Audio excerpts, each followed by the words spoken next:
The fall of CADIA. For 10,000 years, the Cadian Gate has stood. For 10,000 years, it has been the shield of mankind. For 10,000 years, its people have fought and bled and died. For 10,000 years, they have stood against the tides of heretics, traitors, and demons. For 10,000 years, CADIA has stood. Until now. Chapter 1. The 13th Black Crusade. The Imperium of Man teeters on the brink of oblivion, its sacred foundations assailed by a relentless tide of treachery and Xenos abomination. Heretics and mutants swarm in unprecedented numbers. Psychers, accursed conduits of the warp's malignance, proliferate unchecked, their souls a beacon for the ruinous power's insatiable hunger. The veil between reality and the void frays, rent by chaos's infernal claws, each moment drawing the galaxy closer to ruin. Billions toil in the fire-scorched depths of Forge Worlds and Hive Worlds, their lives mere fuel for the industry of war. Without these hardships and sacrifices, the Emperor's armies could not fight to keep their worlds alive. Without sacrifice, the Imperium is nothing. The Emperor's realm faces a galaxy aflame with existential threats. Barbarous orcs rampage across the stars, their wars bringing wanton destruction. Necrons awaken from tomb worlds, their soulless legions bent on purging humanity from their fallen domains. The Tau Empire's technological blasphemies and honeyed lies spread sedition across the entire Eastern Fringe, while Tyranid hive fleets devour worlds from one side of the galaxy to the other. Yet these pale beside the insidious and eternal threat of chaos, the great enemy. From beyond reality, the ruinous powers drive their mortal thralls to unspeakable cruelties, as demonic hordes rip through real space in terrifying numbers. The Astra Militarum's teeming ranks, bolstered by the Adeptus Mechanicus, the Adeptus Astartes, the Adeptus Auroritas, and the ever-vigilant Inquisition, stand defiant. Yet worlds fall yearly, impregnable strongholds like Enceladus and Minnesotra, consumed by anarchy. Dark omens proliferate. The Oracle of Ulandros speaks for the first time in 10 generations, prophesying death on an unseen scale. The Silver Saints of Callistos II weep blood. Seers are haunted by visions of angels and demons clashing in the firmament. Segmentum Pacificus falls ominously silent, while astropathic choirs in Segmentum Solar drown in psychic wails from every corner. Around the Eye of Terror, Abaddon the Despoiler's 13th Black Crusade hammers the Cadian Gate, and if it falls, all of humanity may fall. For 10 millennia, the Eye of Terror has gnawed at the galaxy, spewing horrors upon the Imperium. For every one of those years, CADIA stood unyielding, an adamantium bastion, fortified by the blood, flesh, and faith of its defenders. No chronicle records the countless souls lost guarding the Cadian Gate, yet their sacrifice stemmed the tide of traitors, heretics, and demons, granting 1,000 worlds beyond a fleeting semblance of peace. As the Astronomican's light gutters like a wind-blown candle, and the eye pulses with baleful energies, Abaddon, heir to the arch-traitor Horus, unleashes his 13th Black Crusade. With a shriek that echoed through nightmares from Medusa to Ultramar, his fleet slipped its moorings, heading for CADIA, the linchpin of the Imperium's defences. CADIA stood prepared, its fortresses braced for the long-foreseen assault. Leviathan warships of the Imperial Navy prowled the icy currents of deep space, while slab-sided Khazar bastions expanded across Prosan's radiation-torn wastes and Solar Maratius' ice-ridged plains. Shock trooper garrisons swelled with reinforcements from across the Imperium, their ranks joined by the proud sigils of knightly households, Adeptus Astartes, scuttling war engines of the Adeptus Mechanicus, and the gleaming ranks of the Adeptus Sororitas.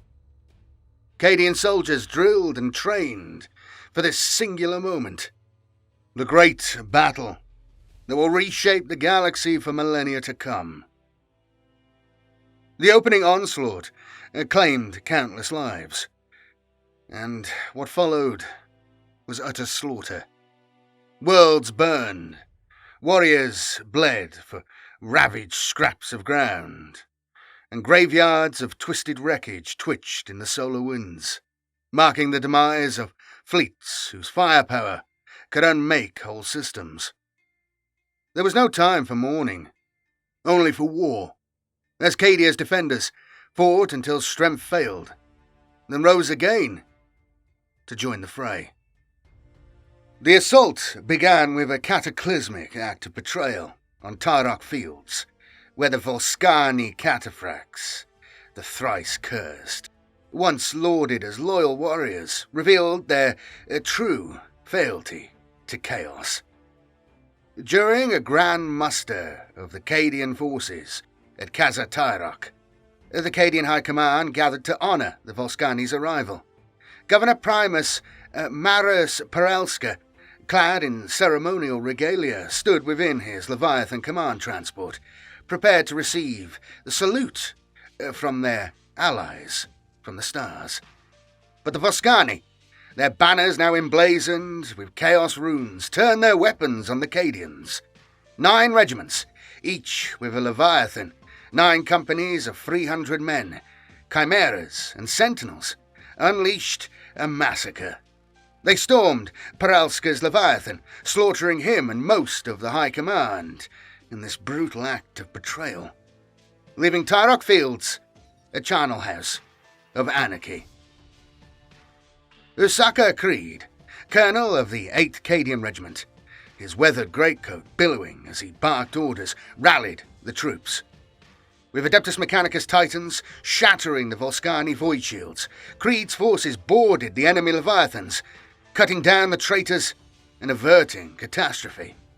For this, Creed was named Lord Castellan, Supreme Commander of CADIA's forces. Abaddon's weapons were not merely mortal. The Dark God's blessings fueled his campaign.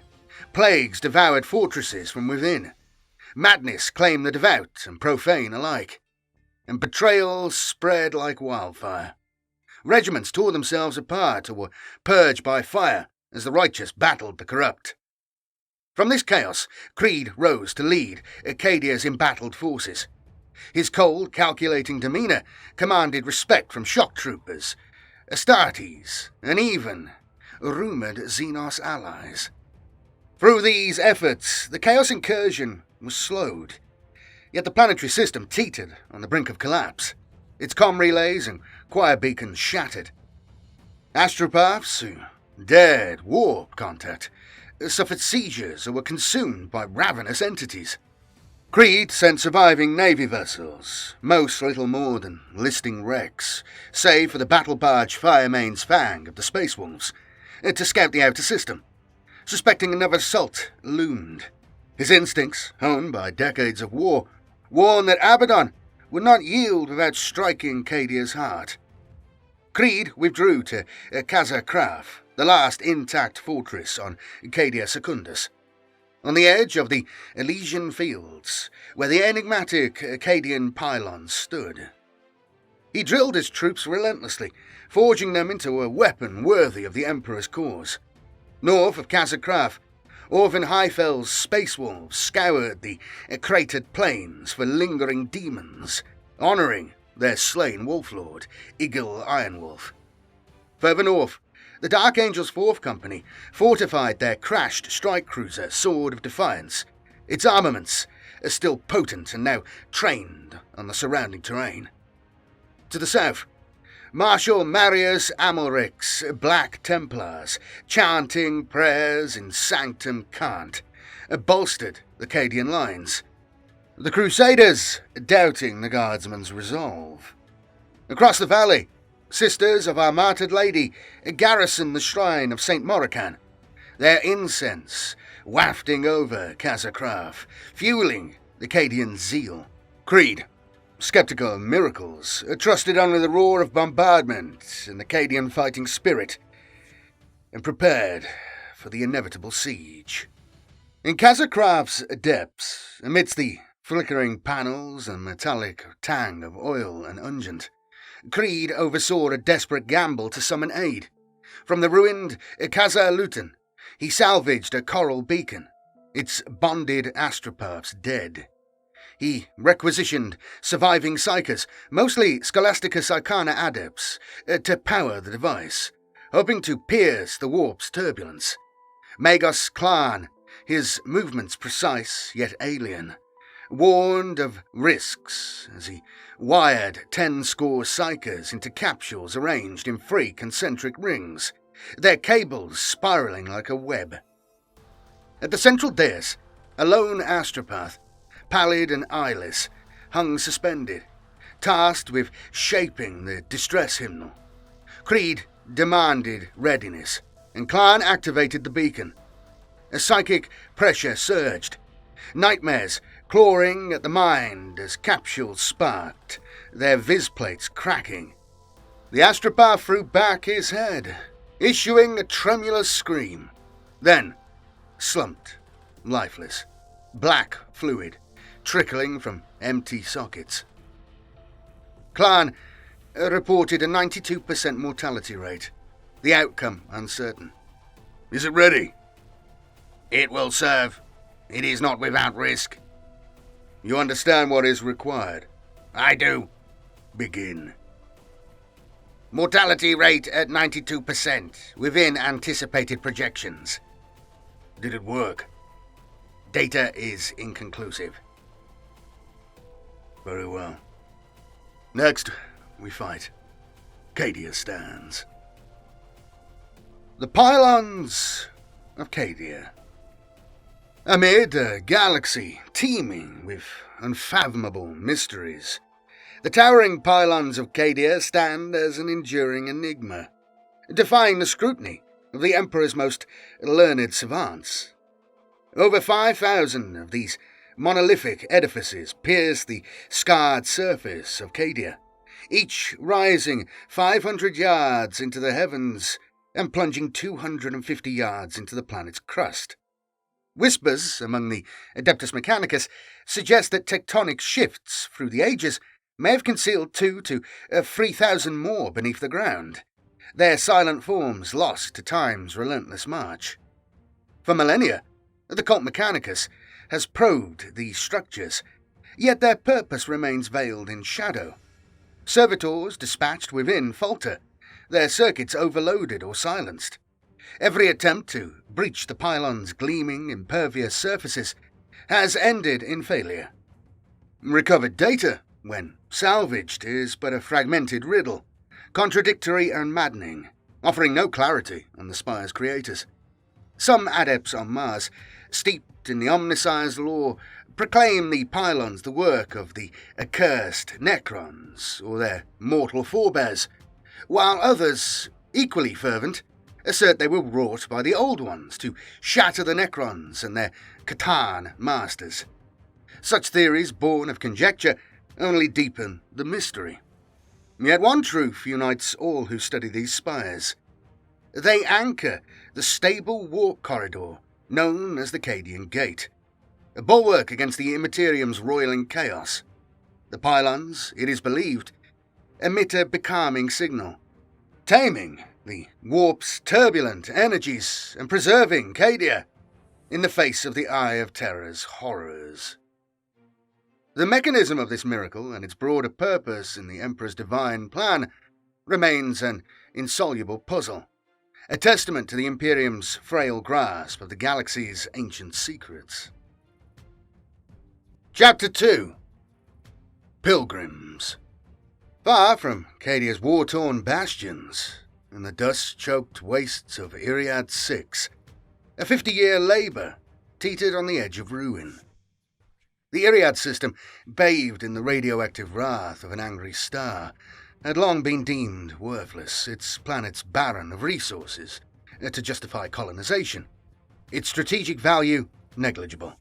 In early M32, the Imperial Navy established an orbital outpost on Iriad 6, briefly a staging ground, until Abaddon the Despoiler's Fourth Black Crusade swept through in M34. With the citadel of Cromark under threat, the Navy abandoned the outpost, its defences crumbling under the heretics' first salvo, leaving Iriad forgotten for nearly 6 millennia. Only when the warp storm Storial forced the explorator vessel Wayward Eye into real space did the system stir again. Trapped by the storm, the ship's captain surveyed Iriad 6, uncovering evidence of ancient bombardments on its northern continent, revealing technological fragments of unknown origin and hints of deeper secrets buried beneath the surface, overlooked, somehow, during the Imperium's prior tenure. The Wayward Eye departed as the storm cleared, its report filed and forgotten, but it drew the attention of Archmagos Belisarius Kor, his augmetic frame pulsing with the hunger for knowledge.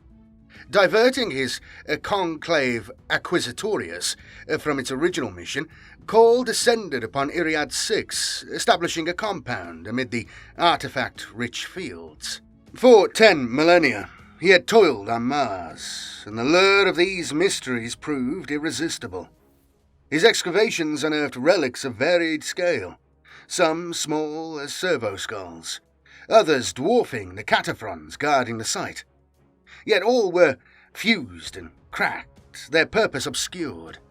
Driven by curiosity, Cole bored deeper into the planet's crust, seeking answers. But a second fleet arrived, an Orc armada led by Big Mech Gangrek, drawn by Cole's engine signatures, intent on seizing the Mechanicus' ships.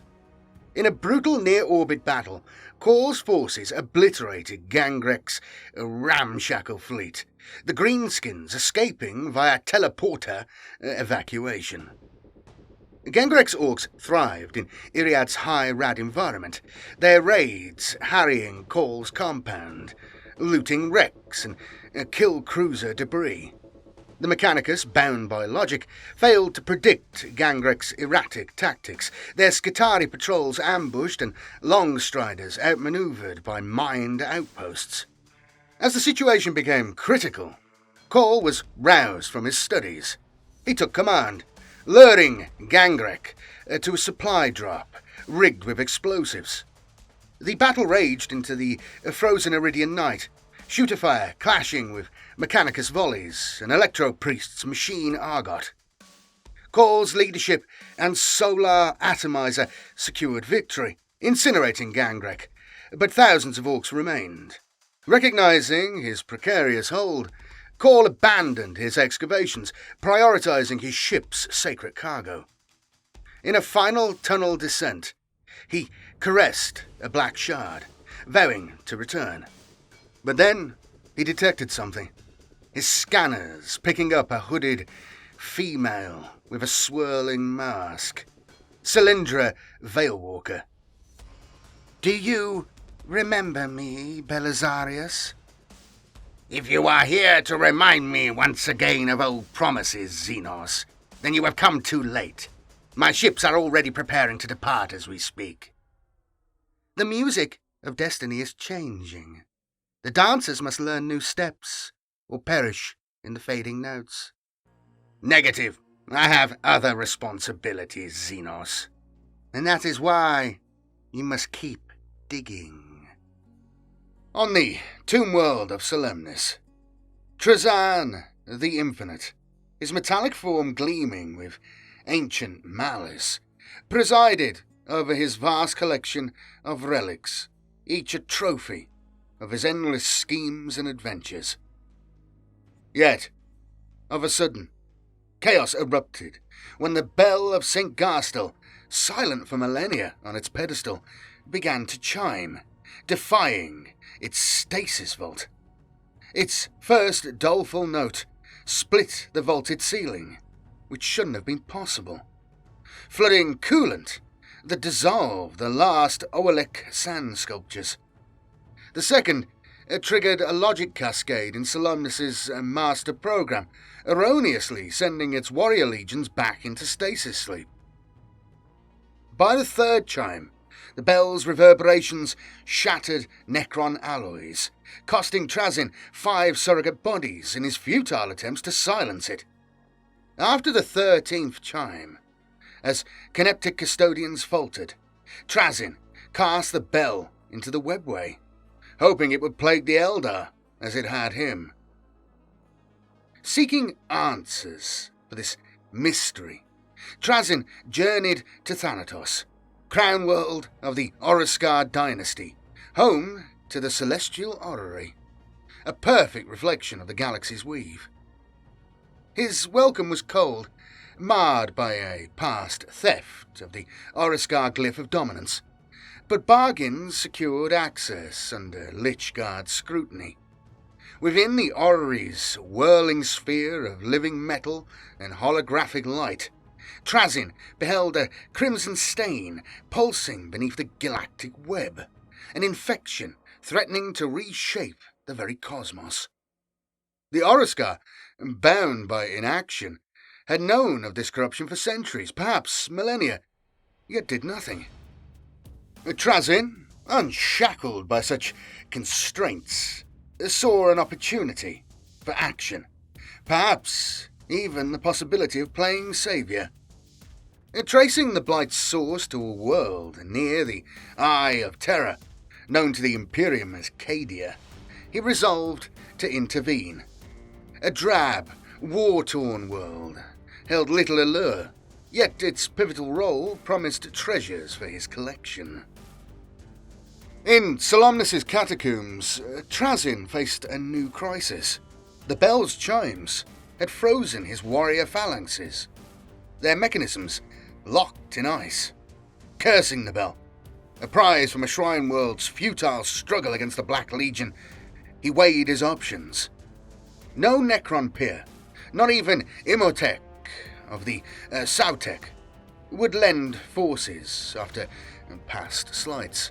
Human allies, like the late Inquisitor Valeria, were unreliable, their penchant for fratricide a liability. Undeterred, Trazin delved deeper, seeking a vault to secure his journey to Cadia's war zone, where a wealth of opportunity awaited. "Why did I ever bring that wretched bell here?" he said.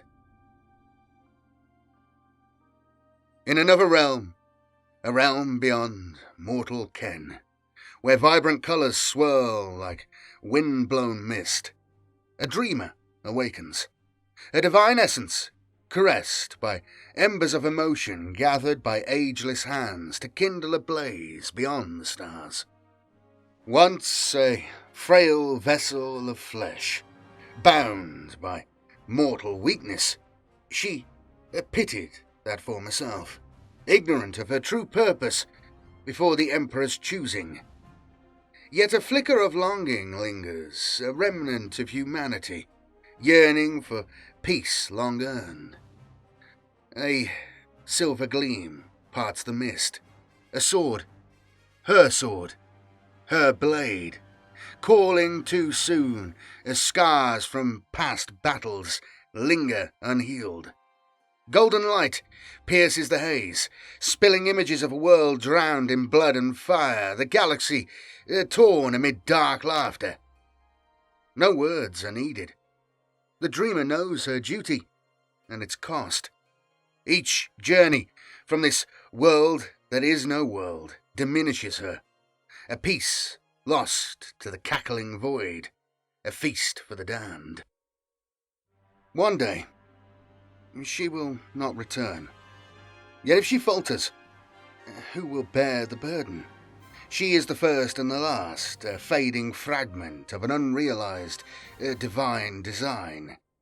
To fail is to forsake the fight, a sin graver than defeat. A golden light enfolds her, her hand closing around the sword as memory and strength return, washing away weariness with renewed purpose. The mists ebb, their colours fading, a part of her dimming with them, the price of faith, of duty. Yet the decision is made. There can be no rest for one such as she. If this is her final battlefield, she will face it unflinching. With a whisper to the Emperor, the dreamer hurls herself from the void into the crucible of war. As the 13th Black Crusade's blasphemous tides surged across the CADIan gate, treacherous ambitions turned towards terror's sacred heart. Warsmith Shontu, a heretic of the Iron Warriors, and Bellicor, the first demon prince, erupted from a warp rift within Phalanx. The Imperial Fist's hallowed battle fortress, seeking to wield its unmatched arsenal against the Emperor's palace itself. With 5 companies scouring Medrengard on the crusade of vengeance, and 3 dispersed across Segmentum Obscurus, only 30 veterans of the First Company and the unblooded 3rd, Sentinels of Terror, stood to defend their sanctum. Tor Garadon, captain of the 3rd, rallied bond serfs and battle brothers, leveraging every corridor and chamber to harry the invaders. Ground was ceded only to ensnare snarling demons in ambushes, while Castellan fortresses within the fortress unleashed barrages until the Iron Warriors' war engines overwhelmed them. The Dark God's corruption seeped into Phalanx's soul. Shontu's machine viruses, twisting its mechanisms against the faithful. Automated defences betrayed their masters. Rad baffles failed, flooding halls with reactor waste, and grav plates collapsed, venting hangars. Stonework and gilded panels, enduring since Rogel Dawn's time, warped into screaming visages, transforming decks into Medrengard's nightmare bastions. The Imperial Fists stood resolute, their valour worthy of their Primarch, yet Phalanx's dorsal batteries faltered under the Warpsmith's sorcery, poised to unleash planetary doom. Unyielding, Garadon ordered the fortress's weapons turned inward, excising the corruption like a blade through diseased flesh.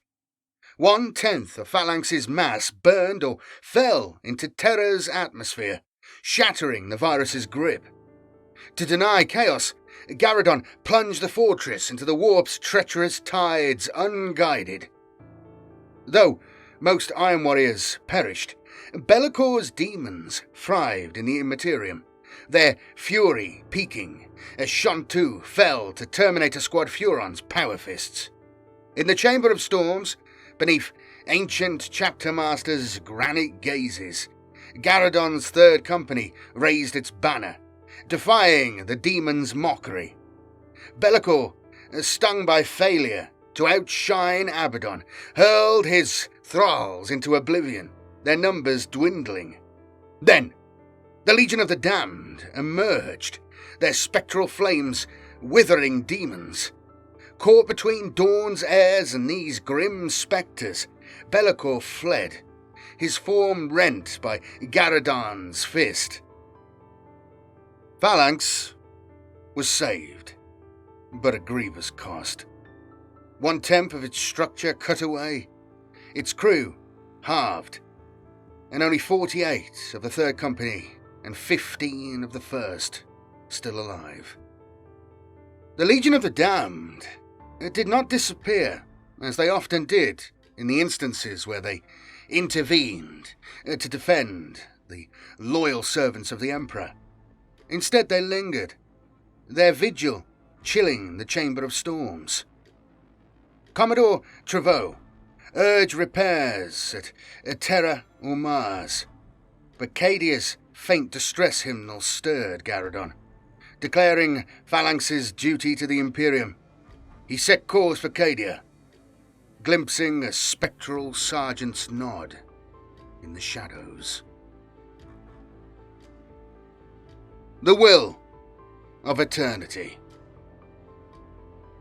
In the annals of the Imperium, few artifacts rival the dread majesty of the Blackstone fortresses, colossal relics of a technology forever beyond mankind's grasp.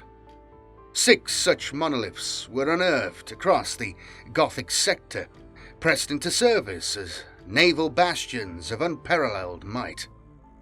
The Adeptus Mechanicus, despite their fervent toiling and effort, unlocked but a sliver of the Blackstone's arcane potential. Yet even this fragment wrought a devastation fearsome enough to secure their place as bulwarks of the Emperor's realm. During Abaddon the Despoiler's 12th Black Crusade, 4 of these fortresses met their end, but not before their warp-fueled armaments seared the Imperium's defenders. A lone Blackstone could shatter a planet. Free, in unholy concert, it could extinguish a star, as the Tyrannus system learned when its light was snuffed out, its protectors slain by a cataclysm worthy of the Dark God's wrath.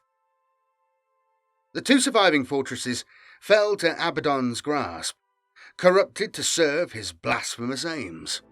Whispered reports from the 13th Black Crusade's onset claim one Blackstone, infested by a demonic presence of unspeakable magnitude, loomed in the Cadian system. Unverified tales suggest this fortress was destroyed, leaving the Will of Eternity as perhaps the last of its kind, a harbinger of doom, yet to unfold. Chapter 3. The Despoiler Comes. From the Eye of Terror they came. Abaddon's Black Fleet surged ahead, a spear of malice launched from the warp to pierce CADIA, once and for all. Its vanguard, ill-armed haulers and cargo hulks crewed by fanatical heretics, served as fodder to shield the grim warships behind. Ebon cruisers of Abaddon's court, plague ships spewing foulness with each maneuver, the Cabal ships of the Thousand Suns, the blood-red leviathans of the World Eaters, and dread relics like Terminus Est, Fortress of Agony, and the Will of Eternity, the last Blackstone fortress. Maybe. Few among Abaddon's dread host grasped his full intent with CADIA. Word-bearers saw divine prophecy fulfilled. Night Lords craved Terror's sweet release. The Alpha Legion wove their crooked schemes, while others sought glory, vengeance, or simply mindless slaughter, driven by the madness of war. All who stood against this onslaught paid with their lives. The remnants of Battlefleets Corona and Scarus, battered from the Crusade's first wave, were wiped out finally at Vigilatum. Their crews consumed by atomic fires, prayers to the Emperor on their lips. The Black Fleet pressed through the Iron Graveyard, wreckage of a Acadian sector fleet destroyed during the First Black Crusade. There, Admiral Dostov's concealed Victory-class battleships unleashed Nova cannon volleys, savaging the Black Fleet's flanks. Yet Abaddon's losses were but a trifle, and his armada swept onward, leaving fresh bones to join the graveyard. On CADIA, the will of eternity's presence struck dread into the Lord Castellan. Its warp-fueled might, capable of shattering orbital defences and scouring the planet lifeless. Since the Gothic War revealed the Blackstone's true power, the Adeptus Mechanicus had devised a null array, fusing void shields and Geller rays to counter warp beams. But the battle so far had already seen these emplacements ruined. Creed redirected every tech priest and engine seer on the planet to restore the array, stripping the rebuilding of bastions of labour and pushing the followers of the Omnissiah beyond mortal limits.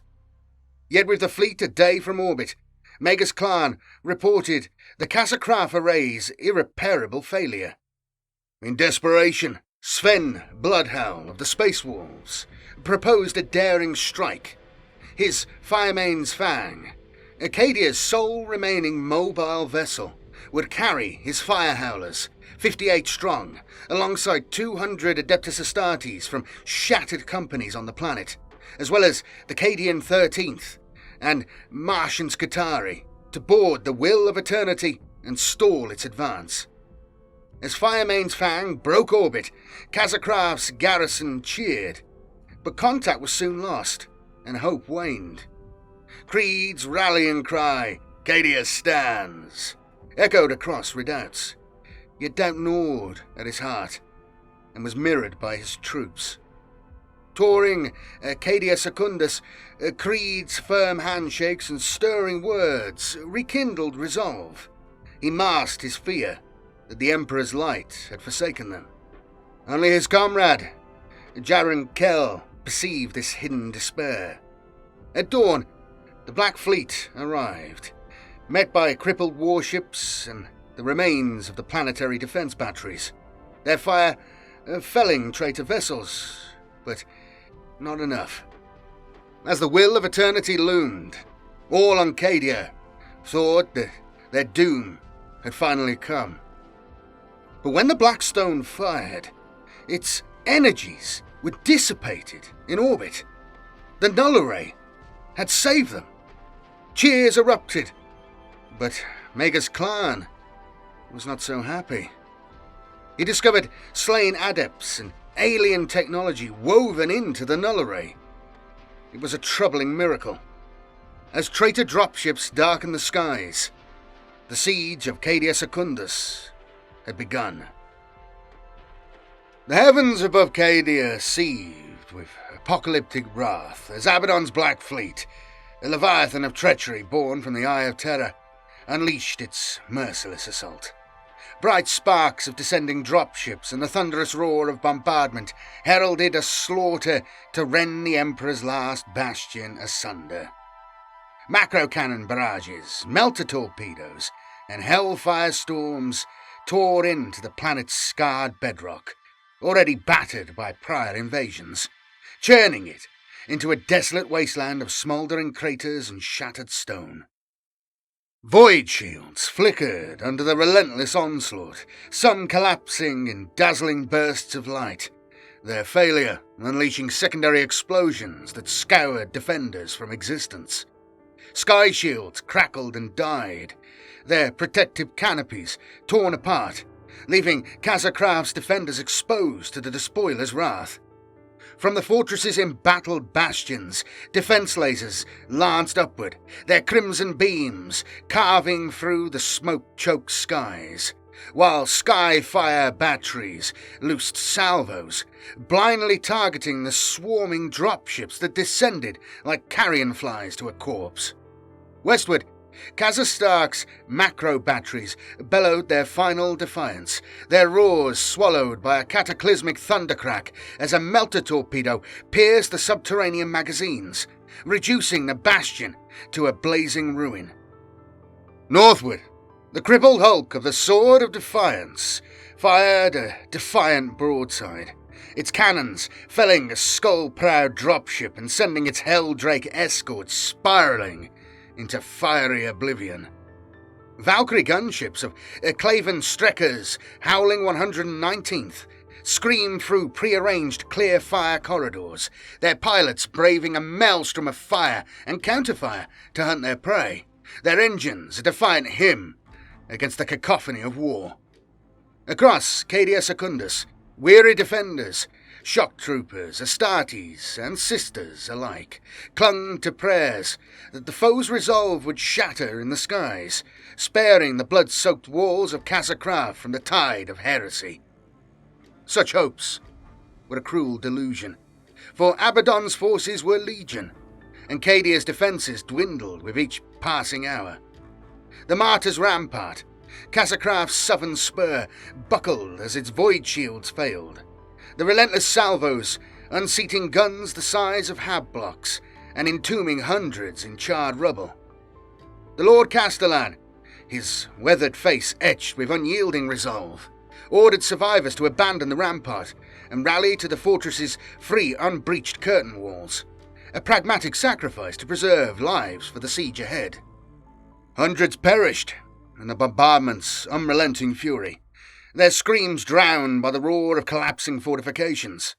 The fields between rampart and wall transformed into a smouldering graveyard of twisted wrecks and scorched corpses. Yet, fourfold more reached the outer curtain, rallied by the bellowed commands of officers who stood defiant amidst the chaos. Only Marshal Amorek's Black Templars, their zeal a blazing inferno, scorned Creed's orders, planting their banner amidst the rubble of the Martyr's rampart, vowing to hold their ground until their last breath, their chainswords singing hymns of righteous fury. As the dropships closed for their final approach, Helldrakes peeled away, their strafing runs raking Casa Craft's ramparts and the sacred shrine of St. Morrican with shrill wails. Like 10,000 sinners, burning in damnation's fires. Dreadclaws slammed into Casa Craft's walls, their ramps crashing down to unleash warriors of the Word-Bearers and Alpha Legion, their crimson and Hydra green armour gleaming with malevolent intent. Astra Militarum volleys, disciplined and resolute, initially drove the traitors back, lasguns blazing in perfect union. But blasphemous icons rose high, their dark sigils tearing the fabric of reality, summoning howling demons that surged forth with hell blades and claws. Gun emplacements fell from within, their crews torn apart by warp-spawned horrors. Some defenders, gripped by primal terror, cast aside their weapons and fled, only to be hunted down. Most stood their ground, spurred by the fiery sermons of Ministorum priests, choosing to meet their doom with lasguns clutched tight, their defiance a testament to CADIA's unyielding spirit. At the shrine of St. Morrican, the Order of our Martyred Lady stood as an unbreakable bulwark, their faith a beacon that both drew and repelled the demonic tide. Canonesses Genevieve and Eleanor, their armour gleaming with sacred sigils, led their battle sisters with unwavering resolve, their bolt guns and holy flamers purging the taint from the shrine's hallowed ground. All of a sudden, a golden light, radiant and unyielding, enveloped the basilica, driving back the war's choking smoke, a divine ward against the chaos that sought to defile it. Eastward, in the cratered valleys, demon-possessed war engines rumbled forward, their hulls pulsating with unnatural life, only to meet the thunderous wrath of the Cadian 252nd's battle cannons. The Black Legion's spearhead disintegrated in a tangled mass of metal and corrupted flesh. But the tide of heresy was endless. Chaos Baneblades, their treads grinding the wreckage of their kin, advanced relentlessly, their shells hammering the eastern curtain wall until it partially collapsed, crushing 3 squadrons of Lehman Russ tanks beneath tons of rubble. A swarm of skull-bedecked rhinos, their hulls adorned with grisly trophies, surged through the breach, heralding further ruin. Far to the north, Kazajark's patchwork defences shuddered under the relentless shellfire of an Iron Warrior siege battery entrenched upon Choleric plains. Orvin Highfell, a space wolf whose ferocity rivaled the storms of Fenris, scorned the safety of walls, leading his iron warriors in a daring counter-assault. Using the enemy's own trenches and drop bastions as cover, they swept aside Cromgat's demon-forged defences, their blades and bolters carving a bloody path through the heretics' lines. Days bled into nights, the battle a ceaseless crucible that tested the limits of mortal endurance. Defenders snatched fleeting moments of sleep in the sparse lulls between bombardments, their dreams haunted by the nightmares that howled across CADIA. Many relied on scavenged chems to push beyond exhaustion, their sanity fraying under the weight of unrelenting war.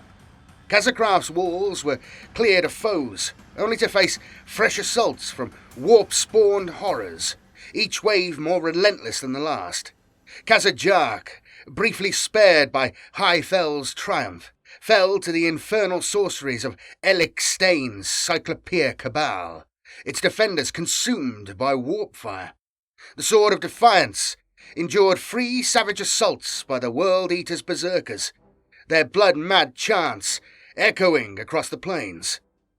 Master Korahel, commander of the Dark Angel's 4th Company, rallied his battle brothers, hurling the scions of Khorne back with disciplined volleys, their blood staining the cruiser's crumbled hull. On the 8th day, as the 40 remaining brothers formed a double ring around their tattered standard, Korahel faced a new onslaught. Berserkers charged, roaring blood for the Blood God, but were shattered by bolters and plasma. Korahel's sword felled a blazing foe, but a Helldrake's autocannons claimed Apothecary Carathon, his reductor ruined, the Fourth's gene seed lost forever. As Night Lord's bikers and predators closed in, Highfell's Space Wolves surged from the east, their slate-grey tanks shattering the traitors, saving the beleaguered Dark Angels. Korahel, disdainful of the Fenris-born's ill discipline, grudgingly acknowledged their aid and raised his standard anew. Elsewhere, the eastern curtain wall's breach widened despite the valiant efforts of House Raven's knights, their towering war machines toppled by relentless assaults. Night Lords, Raptors, and Terrapacks exploited the gap, their screams echoing as they overtook stragglers and rearguards. Creed, his heart heavy, ordered the second curtain's gates sealed, sacrificing thousands to save tenfold more. 8 of the 10 mighty portals slammed shut, trapping hundreds outside to die defiantly, their pleas for salvation unanswered by comrades atop the Gothic barbicans. Yet 2 gates remained open, their mechanisms faltering under Chaos's malign influence. In the east, a Barbican commander held the gate too long, desperate to save every soul, only for Hellbrutes to hurl themselves forward, their demon-forged sinew keeping the passage open. A war band of possessed slipped through, but the Nova Marines 2nd Company and Cadian 403rd held them at Joris Redoubt, their sacrifice allowing the Cadian 185th's tanks to pound the traitors into ruin. Scarce 100 conscripts survived, and the last Nova Marine fell before the echoes faded. In the west, an unnatural decay corroded the gate mechanisms, enabling a swarm of cultists to overwhelm the 113th's Baneblade Company. The Black Legion advanced through the carnage, seizing the second curtain wall, their praise of the dark gods heavy on the air. The Sword of Defiance finally succumbed to the Terminus Est's orbital bombardment. Plague shells, each bursting with contagion that liquefied even Astarte's flesh, raining down upon the downed wreck. Korahel, his brothers dying within their armour, abandoned the cruiser, retreating across plains teeming with world-eaters, hungry for the lion's blood. At the shrine of St. Morican, The Basilica faced its breaking point as 3 Lords of Skulls, unleashed from Abaddon's demon forges, battered its sacred walls with warp-crafted cannons, drowning the stones in boiling offal. Scores of sisters perished, boiled alive or swept away.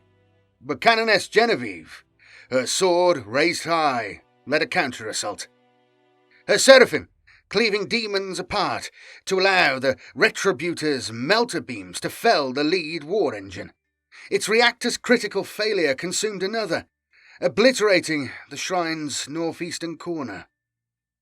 As the Basilica's arches crumbled, Genevieve was borne to the Hospitallers, and Canoness Eleanor prepared to retreat, her heart heavy with loss. On the Calaric plains, Highfell's Iron Wolves triumphed after brutal trench warfare, tearing Warsmith Cromgat apart and casting his body into his burning citadel. Yet half their number lay dead, and the Land Raider Iron Fist was lost forever. As scouts sighted Legio Volcanum's Titans advancing from Gehannis Ridge, Highfell, heeding Olaf Ironhide's counsel, withdrew to Casa Krav, his hunger for battle tempered by wisdom. Far to the south, Marshal Amalric's Black Templars held the Martyrs' Rampart, their banner rising defiantly amidst the chaos tide. Black Legion and Wordbearers sought to overwhelm them, but each fallen brother fueled the survivors' zeal. By the 8th day, Casa Krav's walls faced direct bombardment from the wastelands, despair gnawing at the defenders' hearts. Rumours of fallen outposts and curtain wall slaughters fanned fears no priest or commissar could quell, though they tried.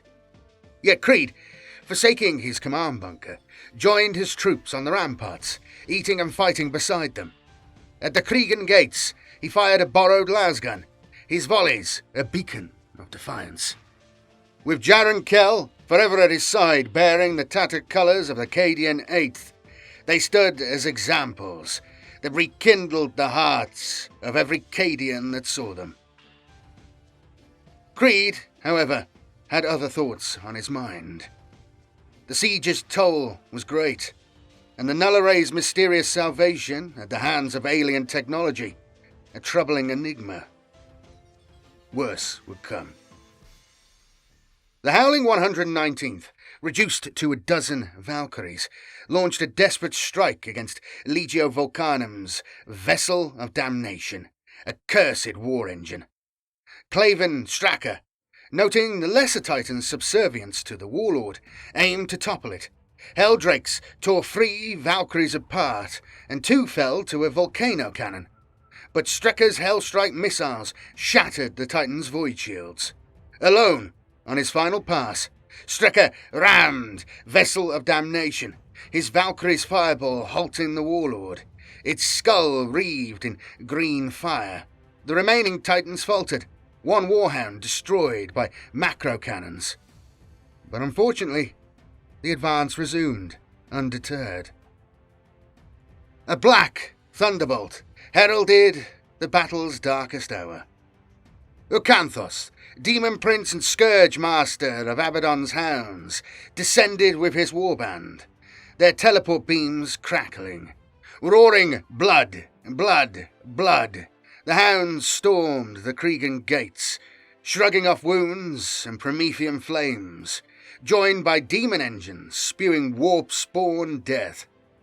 Black Fleet bombardments pounded the approach, uncaring of traitor lives, shattering sky shields and casting defenders into the abyss. Creed's orders blazed from the Barbican, lasfire illuminating the onslaught, but the hounds pressed on, their war cry a bestial bellow. Urkanthos reached the gates, undaunted by the carnage, and set charges that tore the weakened Kriegen gates asunder. With a triumphant roar, he swept into Casa Krav, the hounds of Abaddon at his heels. Urkanthos. As Abaddon's Black Fleet surged through the void toward CADIA, Urkanthos, Master of the Hounds of Abaddon and Fleet Master of the Despoiler's Armada, stood poised on the brink of immortality. his soul steeped in bloodshed and treachery. As the fleet closed upon the Cadian system, 3 Imperial battleships, their captains resolved to thwart the Chaos Horde, targeted Urkanthos' flagship, determined to slay the heart of the enemy command. Undaunted, Urkanthos wielded guile honed by centuries of deceit, ferocity born of unrelenting hatred, and unmatched skill in void warfare. His flagship danced through the maelstrom of plasma and lancefire, outmaneuvering the Imperial vessels with predatory precision. 2 battleships fell to his wrath, their hulls blasted into glowing ruins that drifted like pyres in the void. The third, its resolve broken, turned to flee, only to be obliterated by Urkanthos' merciless barrage, its wreckage a testament to his supremacy. This mighty tally of blood and skulls, reaped in the crucible of battle, drew the baleful gaze of Khorne, the blood god, whose throne of brass ever revelled in such carnage. Pleased by Urkanthos' offering, Khorne bestowed the coveted reward of demonhood, elevating the Fleetmaster beyond mortal flesh into a being of warp-fueled terror. His form swelled with infernal power, wings of shadow unfurling, eyes blazing with the fury of 1,000 slaughtered worlds.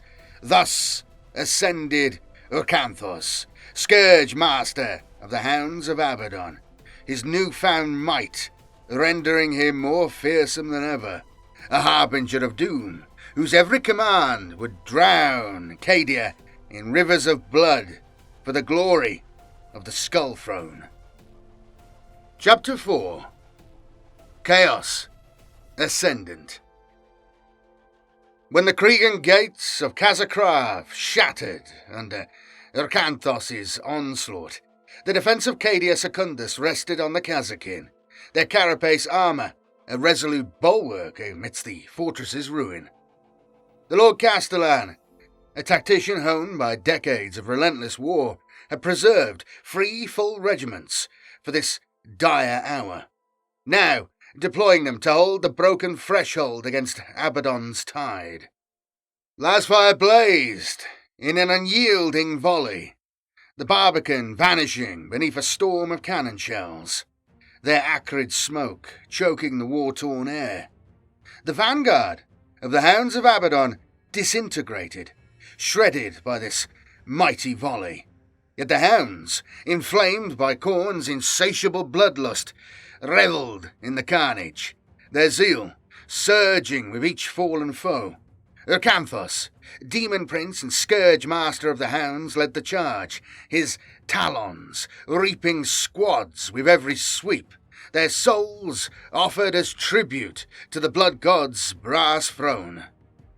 His armour fused flesh, hardened beyond adamantium, wounds sealing as blood coated his form, transforming the Kazakin ranks into a grotesque offering to his dark deity, a banquet of slaughter to feed the blood god's eternal need for gore. The Kazakin fought undeterred beneath the gate's wreckage, bolstered by Creed's vox-casted commands that echoed across the fortress, summoning wave after wave to the relentless meat grinder. Conscripts of the 201st perished alongside the 9th's battle-hardened veterans, while Mordian and Vostroyan regiments joined the fray, their oaths to the Emperor binding them to Cadia's alien soil, far from their homeworld's distant stars. Yet mortal courage faltered against the Hound's demon-spawned might. From pooling blood, slavering demons arose, joined by frenzied cultists, ebon-clad black legionaries, and hell-forged behemoths, all storming the breached gates to claim glory or the fleeting favour of the ruinous powers. The Kazakin second stood unyielding, every soldier dying where he stood, their sacrifice a beacon of honour amidst the chaos. But the 33rd's discipline crumbled when raptors tore their colonel apart, his agonised screams sowing panic that spread like wildfire. The regiment's rout infected others.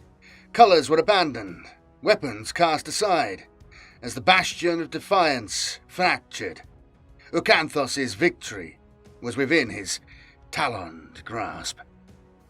Beyond the Eastern Wall, Baroness Vardis of House Raven led her knights in a desperate duel against Legio Vulcanum's titans, their apocalyptic firepower overwhelming. Vardis, renowned for her dueling prowess, orchestrated a fighting retreat, sacrificing 4 brother knights to destroy one traitor reaver and cripple another, a costly exchange that preserved her dwindling force. Yet manoeuvrable ground vanished, and as Vessel of Damnation rejoined the fray, a lance mate disintegrated in a burst of superheated light, heralding further doom. Southward, Marshal Amaric of the Black Templars, knee-deep in heretic corpses at the Martyr's Rampart, grappled with rare doubt. The relentless assaults had waned, and gazing north he saw the storm engulfing the Cregan gates. The stubborn pride of Dawn's heirs had misled him. His warrior's zeal would have served better within Kazakrav's walls. Realizing his error, Amalric ordered the Cruxis Crusade to abandon the rampart, boarding their sole surviving Thunderhawk, its hull smouldering but its engines defiant, to join the fortress's beleaguered defence. Within Kazarkrav, Urkanthos exulted in the guardsman's rout, his hounds slacking their blades on the fleeing, their screams a symphony to his ambition. Tasked with destroying the null array to unleash the will of eternity's cataclysmic fury, he now dreamed of surpassing Abaddon, shattering CADIA's resolve where the War Master had faltered and failed. His triumph seemed assured, until a searing volley halted his advance. The Cadian ape, resolute and unbroken, formed an aegis line of bayonets and battle cannons, their ranks a wall of defiance. "CADIA stands!" roared Creed, his voice cutting through the tumult.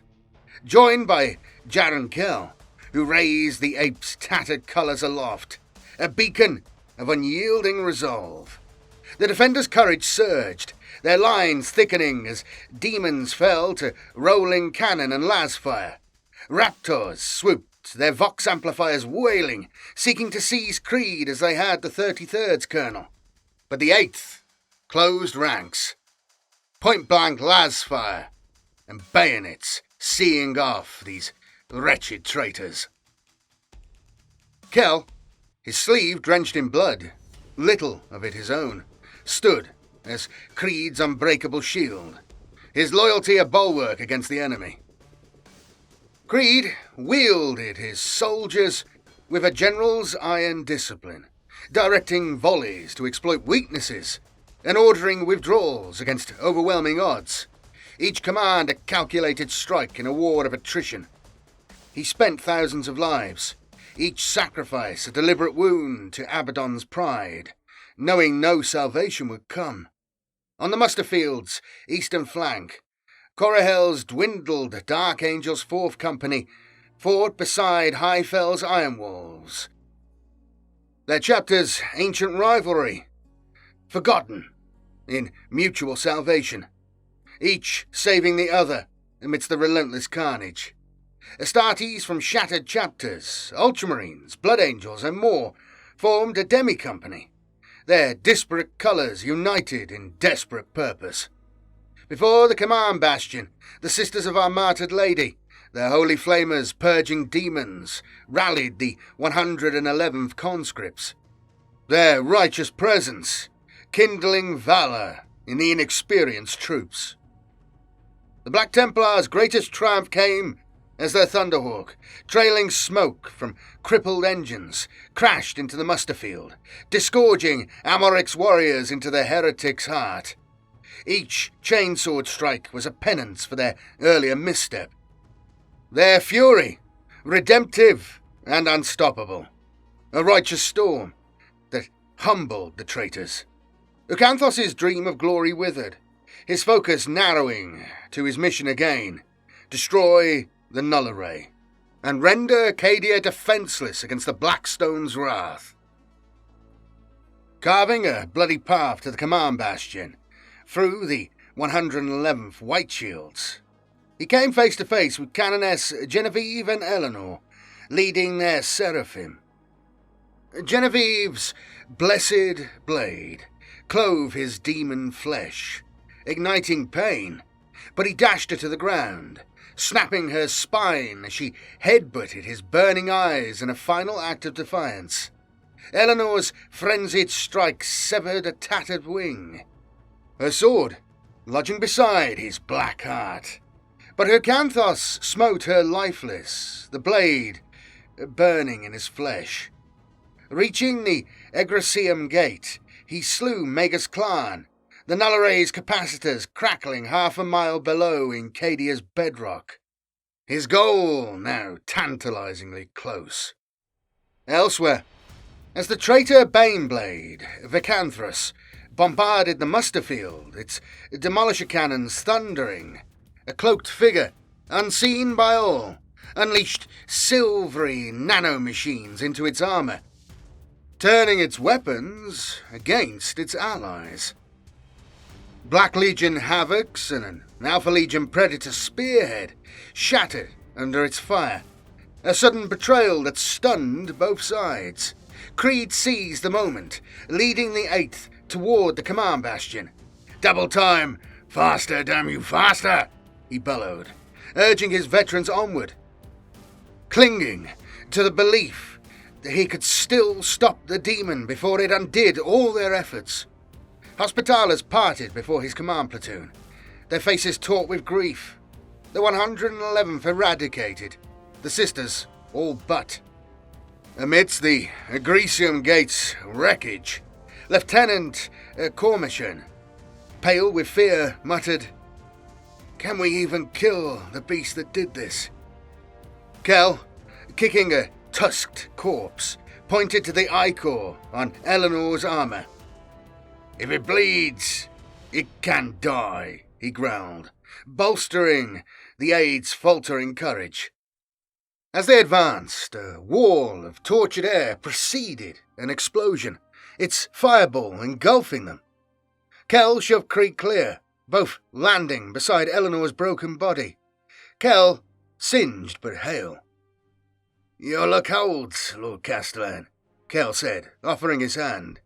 "You're my luck, Sergeant," Creed replied, rising amidst the carnage. The bastion's outer face bore a vast crack, testament to the explosion's force. The sound of battle muted, as if from another world. 3 squads had perished inside. A surviving aide, clutching a manuscript talisman, whispered, "The Emperor protects." Creed, his wrath ignited, dashed the script from the officer's hand, thrusting a pistol into his chest.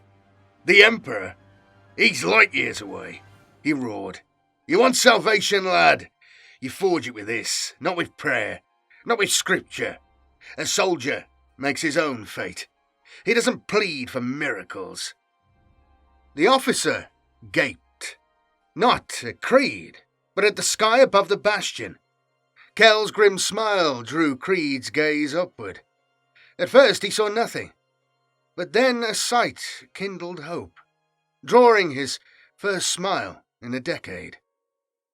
"Well, I'll be damned," he said. The spark of defiance reignited as he prepared to return to the muster field, the Cadian 8th unbowed. Chapter 5. Revelation. Back on the desolate, rad-scoured plains of Iriad 6, far from CADIA's embattled ramparts, Archmagus Belisarius Cawl stood ensnared by a mystery that defied the cold logic of his augmetic existence. Millennia of self-augmentation had dulled his mortal emotions, rendering his mind a labyrinth of binary precision. Yet the enigma beneath this forsaken world stirred something long dormant, a flicker of curiosity that burned like a rogue datum in his cogitators. Logic demanded he abandon Iriad, its dust-choked wastes offering no strategic value to the Imperium, its defences eroding under the relentless assaults of Gangrek's orc successors. Each ruby dawn unleashed fresh greenskin hordes, their war cries echoing across the barren landscape as they crashed against the compound's perimeter. Their crude weaponry clashing with Skitarii volleys. Each night, under the scouring wrath of Iriad's radstorms, tempests of radioactive fury that flayed metal and flesh alike, bastions were abandoned, the Skitarii falling back to secondary lines, their numbers dwindling. Protocol screamed for withdrawal. Every moment lingered, a drain on resources, yet Call could not tear himself away. The cryptic words of Salandri Veilwalker, the Eldar Shadowseer whose swirling mask haunted his optic feeds, bound him to this quest. Her counsel, to dig deeper, hinted at secrets entwined with the sacred reliquary aboard his Iron Revenant, a cargo too vital to imperil. Was this fleeting alignment of interests with a Xenos trickster a chance to alter the Imperium's fate, as Call's fragmented memories recalled from forgotten alliances? The past, a shattered mosaic of half-remembered triumphs and betrayals, lacked the vivid texture of the present. But the Archmagus' hunger for truth blazed brighter than the Emperor's Astronomicon. Defying the Omnissiah's dictates, Call drove his tunneling machines deeper into Iriad's crust, their grinding hymns a sacred litany to his obsession. The deeper he bored, the more the planet's secrets unfurled. Artifacts emerged, larger and less warped, their craftsmanship alien and ancient, predating not only humanity's ascent, but the galaxy's dominant life forms. One fragment, its forging techniques devoid of visible circuitry, bore the hallmarks of an epoch lost to time, perhaps the work of the Old Ones, whose name was a whispered heresy, or the Necrontyr, precursors to the soulless Necrons. For 37 hours each Iridian day, Call toiled, his augmetic frame impervious to fatigue, his mechadendrites dancing across data slates as Skitarii defences crumbled under orc ferocity. Veilwalker's spectral presence shadowed him, her form flickering at the edge of his optics, visible only to him. She passed through shielding lines and vacuum bulkheads like a wraith, her masked visage taunting his logic circuits. Was she a true entity, or a rad-degraded phantom conjured by memory augments failing under Iriad's hostile glare? Call's calculations wavered, but the question dissolved in the face of his compulsion, the madness of discovery. A fever as potent as any warp taint consumed him, a sacred quest for knowledge that eclipsed the Imperium's survival. By the fifth day, the Skitarii clung to their inner perimeter, their losses mounting against orcs who saw the compound as a crucible of glory, a challenge promising worthy battle on a lifeless world. Projections warned of imminent overrun, the greenskins' relentless numbers undeterred by horrendous casualties. Frustration and unfamiliar static in Call's secondary lobes surged as he issued the withdrawal order, his logic circuits protesting the abandonment of such enigma. Yet, as the colossal borers ground through their final patterns, one breached a vast cavern's roof, its treads giving way as it plunged into darkness. The machine's warning signals screamed, severed by the cataclysmic impact on the stalagmite-strewn floor. But its final transmission revealed a slab-sided structure of black stone, its jagged crest gleaming with ancient malice, Call's augmetic heart pulsed, halting the evacuation, commanding the Skitarii to hold the landing zone at all cost. He descended into the depths, his servo skulls illuminating the cavern's oppressive gloom. The edifice, 250 yards high and wide, bore the scars of eons, its crest shattered by a bombardment lost to history. Exploratory borings yielded no purpose, but Cole required none. He had beheld such structures on CADIA, their pylons thrusting skyward, anchors against the warp's chaos. Fevered inspiration seized him, driving a frantic review of historical records. The scars on Iriad 6 pointed to Abaddon's Fourth Black Crusade, a deliberate strike on an uninhabited world. Why, unless by design? Accessing his data store, Cole correlated tech anomalies with Black Crusade paths. Corolis, Belliston, Vogrid II, each bearing pylon-like remnants, each ravaged by the Despoiler's forces. The Cadian pylon's power to repel the Imperium was known, but had the Imperium underestimated Abaddon's ambition to unmake these barriers, plunging the galaxy into madness? Without warning, Veilwalker materialized, her mask swirling with unreadable emotions, a Xenos spectre defying his sanctum. "Do you understand?" she asked, her voice slicing through his cogitations. Cole nodded, horror gripping his circuits as the implications crystallized. "The pylons, the Imperium," he ventured, grasping their cosmic balance.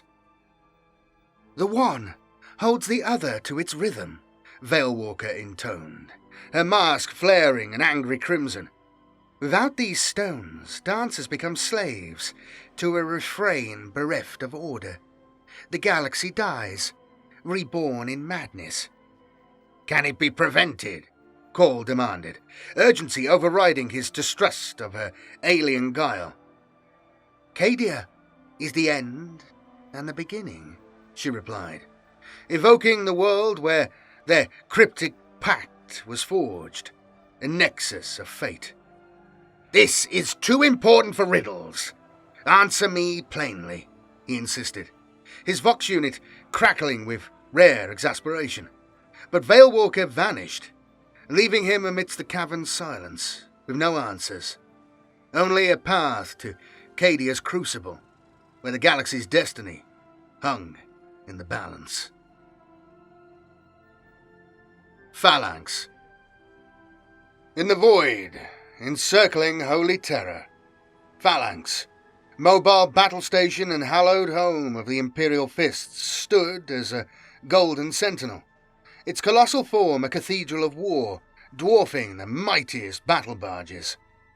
Neither mere vessel nor world, this planetoid wields the firepower of an entire fleet, its name a clarion of dread to the Imperium's foes.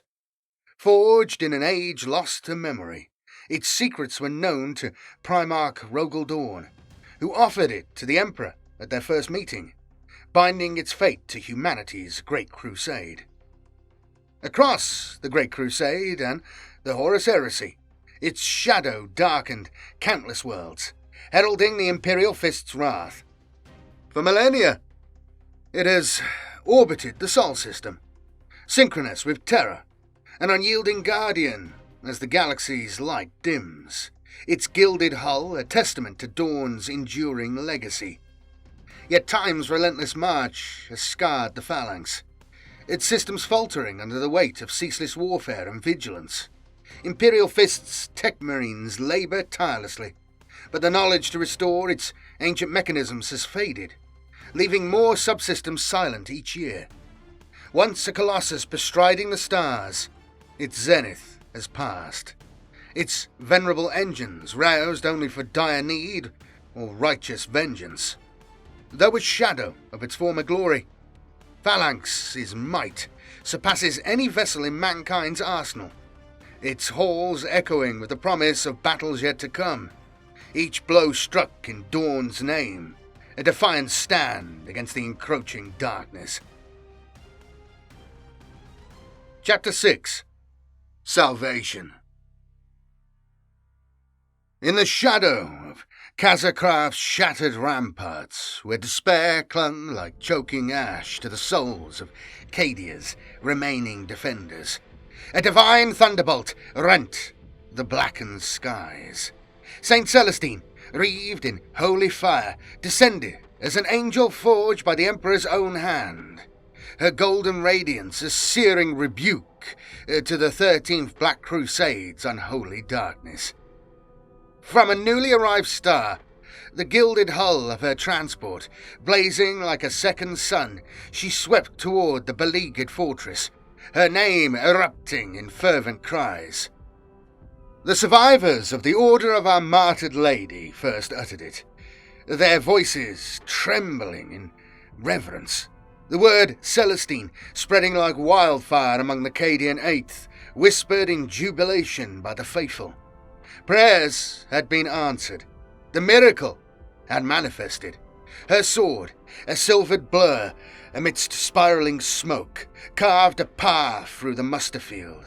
Her firestorm wake, scouring demons and heretics from the blood-soaked stones. Warp-spawned horrors, their forms a mockery of reality, scattered before her sacred blade, seared from existence by a divine wrath that burned brighter than any star. Strength surged into weary limbs, despair forged anew into unyielding metal. Defenders, who moments before had forsaken all hope, rose fearless, their hearts ablaze with certainty that the Emperor's gaze rested upon them. Even the Lord Castellan, his heart a furnace of defiance, set aside the looming peril of the Will of Eternity's Blackstone Fortress weaponry, seizing a borrowed lasgun to fight beside his men, his presence a rallying cry that echoed across the ruins.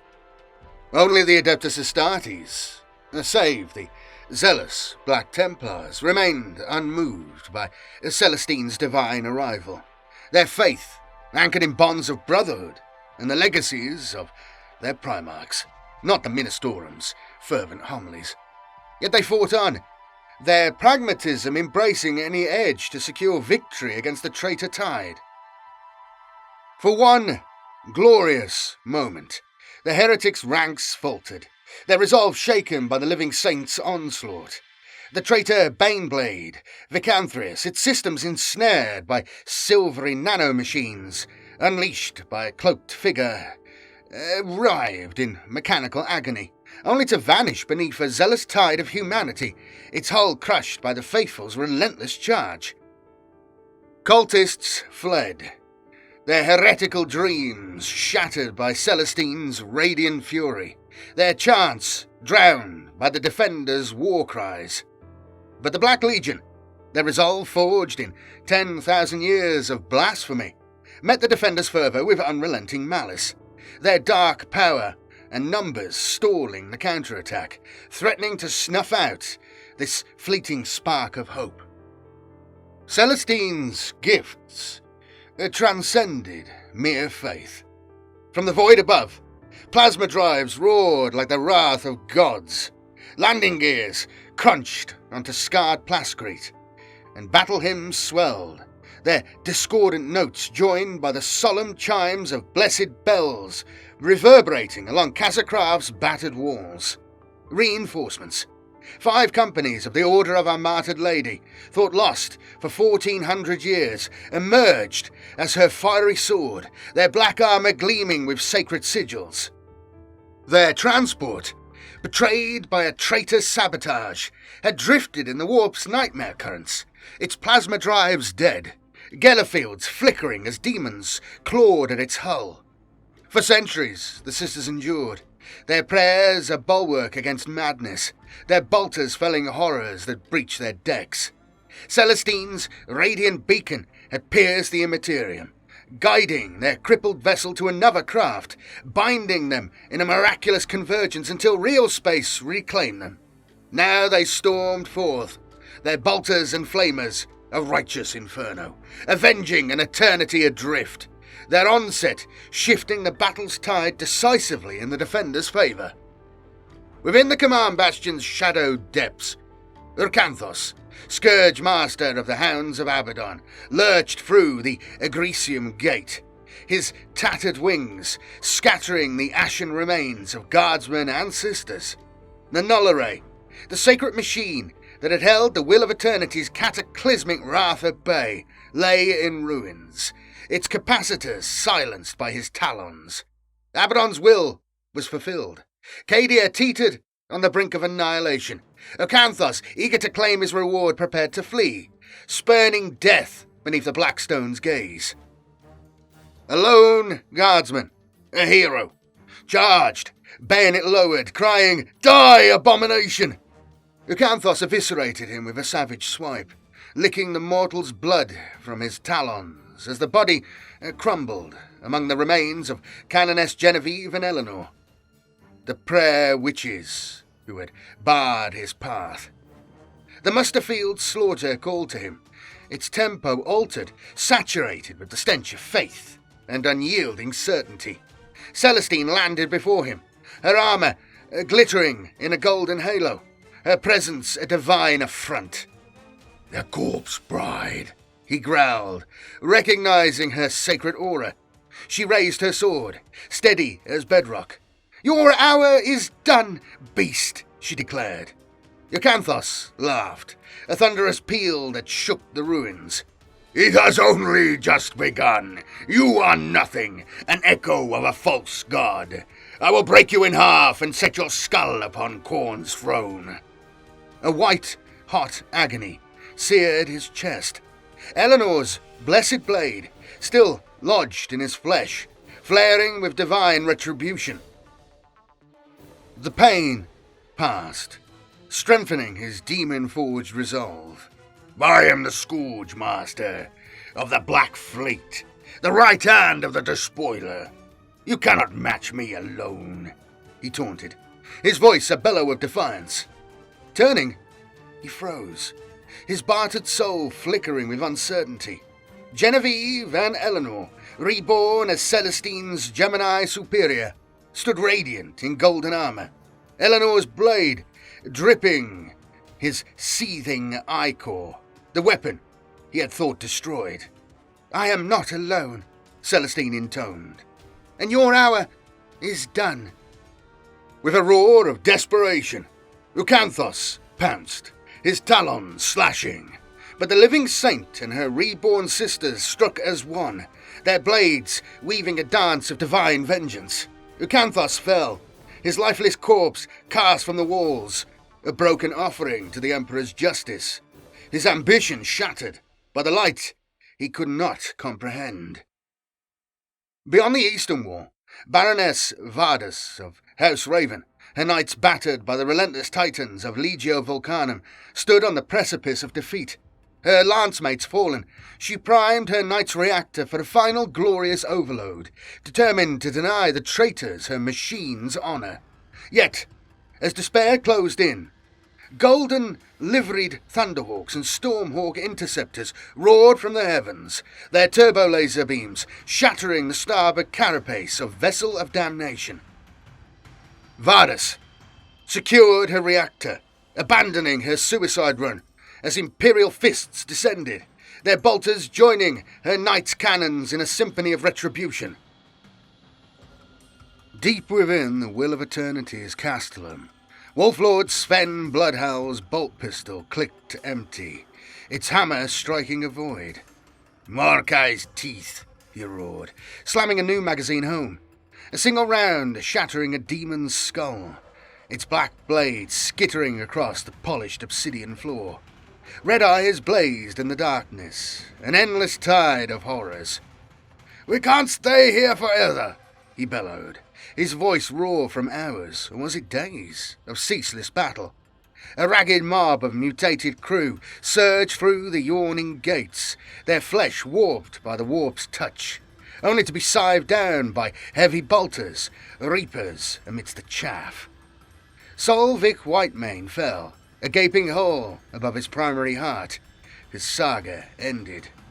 "What choice do we have?" snarled John Frostclaw, gesturing to the emplacements beyond, their autocannons promising death. Bloodhowl leading a mere dozen firehowlers since Firemane's Fang's destruction, felt Frostclaw's frustration mirror his own. The boarding torpedo's strike had plunged them into a blur of slaughter, brothers lost in labyrinthine corridors, pursued by traitors who faltered in their own fortress. The will of eternity's machine spirit, twisted yet defiant, aided them, bulkheads unsealing, defences disengaging, as if the Blackstone craved its own demise, a frostwolf bloated by disease. Leaning around a bulkhead, Bloodhowl tossed his last frag grenade, its dull crump hurling bodies into the gantried abyss. "If this is our duty," he growled. Frostclaw scowled, but nodded. "If that is our duty." Beyond the castellum, a twisted cable clustered betrayed a power interchange, a relic of the Blackstone's imperial service, now fueling its shields and batteries. Destroy it, and the fortress would darken, granting the Cadian fleet a chance. A shift in the light drew Bloodhowl's gaze to a cracked viewport, where blue sparks danced across a golden prow. "Phalanx!" he laughed, a feral grin splitting his scarred face. "So Dawn Stiffnecks want to play, do they?" As the Space Wolves prepared to meet their end, of a sudden, an unlooked-for aid arrived. The Legion of the Damned materialized around them, their sable armor edged with flame and bone, bolters screeching fire. Raising his chainsword and seeing his chance, Bloodhowl bellowed, "For us and the All-Father!" leading his firehowlers in a final charge to cripple the interchange. Their saga ended, but sealed in glory. In orbit, the battle fortress Phalanx, the Imperial Fist's golden sentinel, stirred from its ancient slumber, its weapon batteries rumbling with a fury not seen in centuries. Captain Tor Garadon, hardened by trials unimaginable, faced the Black Fleet undaunted. The fortress's shields, frayed by millennia of decay, held against the relentless broadsides, their generators groaning under the strain. Hull breaches multiplied, claxons wailing as air bled into the void, yet Garadon pressed on. His crew battling failing systems with the stoicism of Dawn's heirs. He had witnessed miracles. A crippled Imperial Navy transport, carrying Celestine's lost sisters, docking with Phalanx's forecastle amidst the warp's tumult. But the Legion of the Damned, their flame-edged forms a silent promise, had vanished upon entering real space, their absence a haunting void. Phalanx bore down on the will of eternity, brushing aside the Black Fleet's vanguard, its shields crackling under the onslaught.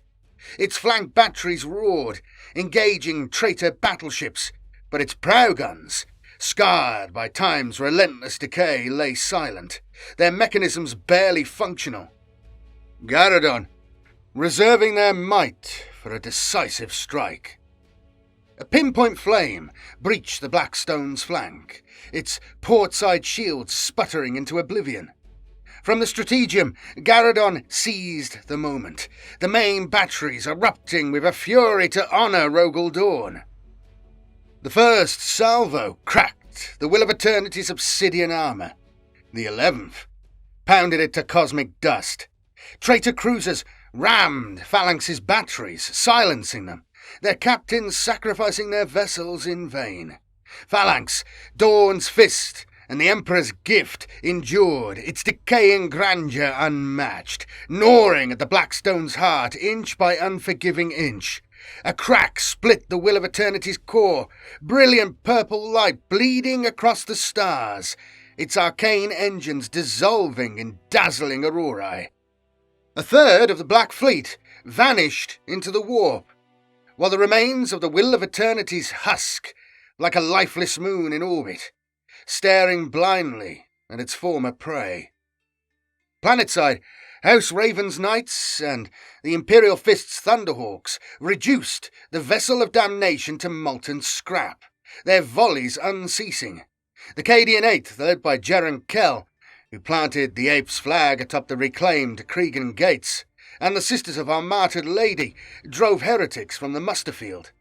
The coruscating purple flare in the heavens, or perhaps Urkanthos' ignominious fall, broke the traitor horde's will. Harried south by Orvan Highfell's Iron Wolves and Vardas's Knights, cultists and heretics cast down their arms, begging forgiveness. They found only the mercy of holy Prometheum, their screams a fleeting hymn to the Emperor's wrath. Thousands perished, but as many escaped, gathered by swarming dropships, the despoilers' air superiority as yet unbroken. They were readying a new assault. In Kazakraf's ruins, Creed drew fresh plans, his heart heavy with the truth. This was no victory, only a fleeting reprieve. CADIA held its breath, its fate uncertain. Aboard the vengeful spirit's iron-bound bridge, Abaddon gazed upon CADIA, its gem-like defiance mocking his ambition, while the will of eternity's shards drifted, a trail of debris stretching leagues. Its captain, Prosus Gale, survived, but now condemned to centuries of torment in the vengeful spirit's dungeons, his agony honed by pain technicians. "Urkanthos has failed," Abaddon declared, his voice cold as the void, eyes fixed on dropships swarming like carrion flies, mustering for another assault. Phalanx had withdrawn beyond the equator, its surprise spent, a wounded cur fleeing a bloodied pack. Turning to his lieutenants, Zaraphiston, Zagthian, Skyrak, Corda, he sensed their caution, their gazes averted, weary of inheriting the Scourge Master's disgrace. Zaraphiston, the sorcerer, leered silently, his auguries perhaps revealing the days ahead. His reticence, as much threat as fear. Zagthian, rival to Urkanthos and favoured by Nurgle, burned with ambition, his rivalry a mirror to their god's enmity. Skyrak, ever cautious, held back, like Corda, obsessed with Slanesh's favour, ignoring the broader game. Echthamor, long dead, would have leapt at the chance, but these warlords mattered not. Abaddon's decision was forged. Zagthian stepped forward, his voice bold. "Lord Abaddon, grant me the burden of the next onslaught, and I shall lay the broken bodies of your enemies before your throne." "No!" Abaddon thundered. The word a quake in the chamber, silencing discord. Drawing Draknian, its demon cackling with glee, he roared, "For 10,000 years this world has defied me. No more! Gather your warriors. I will see CADIA unmade, and its armies broken for all time." Zaraphiston's leer deepened. "And if not?" he dared. Abaddon stabbed the demon sword into the rusted deck, its quivering blade a vow. "Then I will be dust, and you will fight like dogs for my throne. But one way or another, this ends." Chapter 7. Truth. As dawn broke over the scarred plains of CADIA Secundus, Promethean flames leapt skyward from Kazakraf's pyres, a solemn tribute to the fallen. With neither time nor manpower to bury the dead, the defenders honoured them in cleansing fire, preserving their souls from the dark god's corruption and the defilement of their living thralls. For 2 days and nights the pyres burned, fed by scant fuel, as the wind carried the distant thunder of Baroness Vardas's knights obliterating traitor remnants abandoned by the Black Fleet in the south. At St. Celestine's insistence, the rites were held, and the Lord Castellan acquiesced, not from reverence, but to keep his soldiers occupied, their minds and bodies fortified against faltering morale. Yet the grim truth gnawed at him. A certainty forged before Celestine cast Urkanthos' corpse from the walls. Kazakraf's defiance was its last. When Abaddon's hordes returned, and Creed knew they would. The spectral Legion of the Damned standing silent vigil over the Elysian Pylon fields as an ominous portent. The fight would shift elsewhere, if it endured at all. Creed, wrestling with unthinkable notions of retreat, saw new hope in Phalanx's battered presence. Though ravaged by its stand against the Black Fleet, the battle fortress retained warp travel capability, offering salvation for CADIA's stranded forces. A voice urged him to stay, to fight, but Creed questioned its source. Pride or duty? The Imperium's survival might lie beyond CADIA, at Agrippina or Bellis Corona, guarding the Cadian gate's outer jaws. Reinforcements trickled in from outer system, some lost to the Black Fleet's guns upon entering real space, others finding refuge in Phalanx's embrace above Cadia's equator. The 5th Company of the Crimson Fists arrived, under Captain Rouse Transinto, retreating from Casa Partox, along with the Cadian 14th's remnants. Their armour scarred but unbowed. A dozen cruisers limped from Solar Maratius, carrying the armoured 51st's tanks and House Tyrannus's knights, their crews whispering of a desperate escape, aided by slate-grey Space Wolves cruisers boarding the enemy's vanguard. Creed sought answers from Orvin Highfell about further Fenrisian aid, but received only a stony glare. The Iron Wolves' silence a wall of unspoken grief. The most unexpected arrival was a Mechanicus fleet from Iriad 6. Its vessels stood primed for war, their hulls unscarred, yet their Skitarii cohorts were sorely diminished, expended in a desperate defence of an abandoned archaeological bastion. Archmagus Belisarius Call, its commander, bore a warning Creed initially resisted. The danger to the Imperium, nay, the galaxy, surpassed all prior reckoning. In Kazacraft's shattered command bastion, Call unveiled Iriad's discoveries. His binaric cant weaving through High Gothic, baffling most with arcane theories. Yet the truth pierced like a lasbolt. The Cadian Pylons, and others like them, had held the galaxy's fabric together for aeons, restraining the Immaterium's tides. Abaddon's Black Crusades, long deemed failures at great cost, were a calculated campaign to destroy these pylons, weakening reality's stitches. Can, Syphilis, Acrith, Cromac, the Gothic War, each a feint masking the despoiler's immortal ambition to unleash chaos unbound. Cope. Call withheld Veilwalker's cryptic role, but offered hope. The Pylons held the key to Abaddon's defeat as much as his victory. A calculated guess, perhaps, a lie to allies, unversed in the Omnicized logic, but Carl saw the Pylons as tools, potential weapons in the right hands. The Council recoiled, but the clarion of truth rang undeniable, reframing the rising warp storms and Abaddon's obsession with CADIA. Retreat was no longer an option. Creed resolved to deny the despoiler his prize as his people had for millennia. The question was how. Phalanx moved first, its abused plasma drives hauling it southward to geostationary orbit over the Elysian Pylon fields, its auspexes scouring for Black Fleet movements. None came.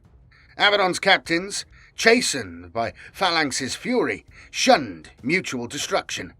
Creed forged a new defence, trenchworks and Aegis lines across the Elysian fields, catacombs below transformed into sprawling fortresses. The Cadian Eighth and Sisters of Our Martyred Lady stood above, while Call's adepts laboured below, guarded by the remnants of his Skitarii. The Adeptus Astartes, bolstered by Crimson Fists and Garradon's survivors, formed a strike force under Master Corahel. Though Highfell's Ironwolves roamed the perimeter alone, their isolation sparking Corahel's disdain. Garradon, sensing a deeper rift, felt a chill at their distant howls, an unease he could not name. Amidst the crumbled spires, Orvin Highfell approached a shattered bastion. His steps heavy.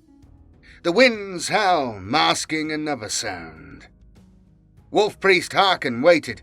The bastion, useless as a redoubt, now a cage. How many? Highfell growled softly. Harken's plaited moustache twitched. 3 more.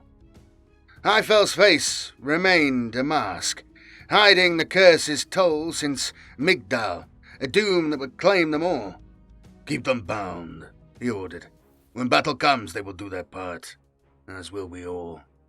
The Iron Wolves' secret burden weighed heavy, their defiance tempered by a creeping fate. Hours dragged by, anticipation worse than Death's fear. The defenders on the Elysian fields, Acadian or foreign-born, yearned for battle to end the wait, their nerve and strength fraying. Celestine and her Gemini superior hovered above, their radiance a beacon against the darkening future. Yet, even the living saint faced foreboding visions. Fortresses ablaze, defenders drowning in blood, her wings faltering against an inescapable tide. A warrior silhouette, familiar yet unknown, stood beyond a wall of ice and Black Legion dead, fading with each dawn. She blinked the dreams away, trusting the Emperor's guidance, her role as his hand unwavering. Beneath the Pylons' roots, Khal wrestled with secrets older than mankind. Fusion welders blazed against unyielding stone. Servitor probes vanished into breaches, and tech scryers found only known data. The Pylons' resonance grew, their structures showing fatigue, as if their battle against the imperium strained their very form.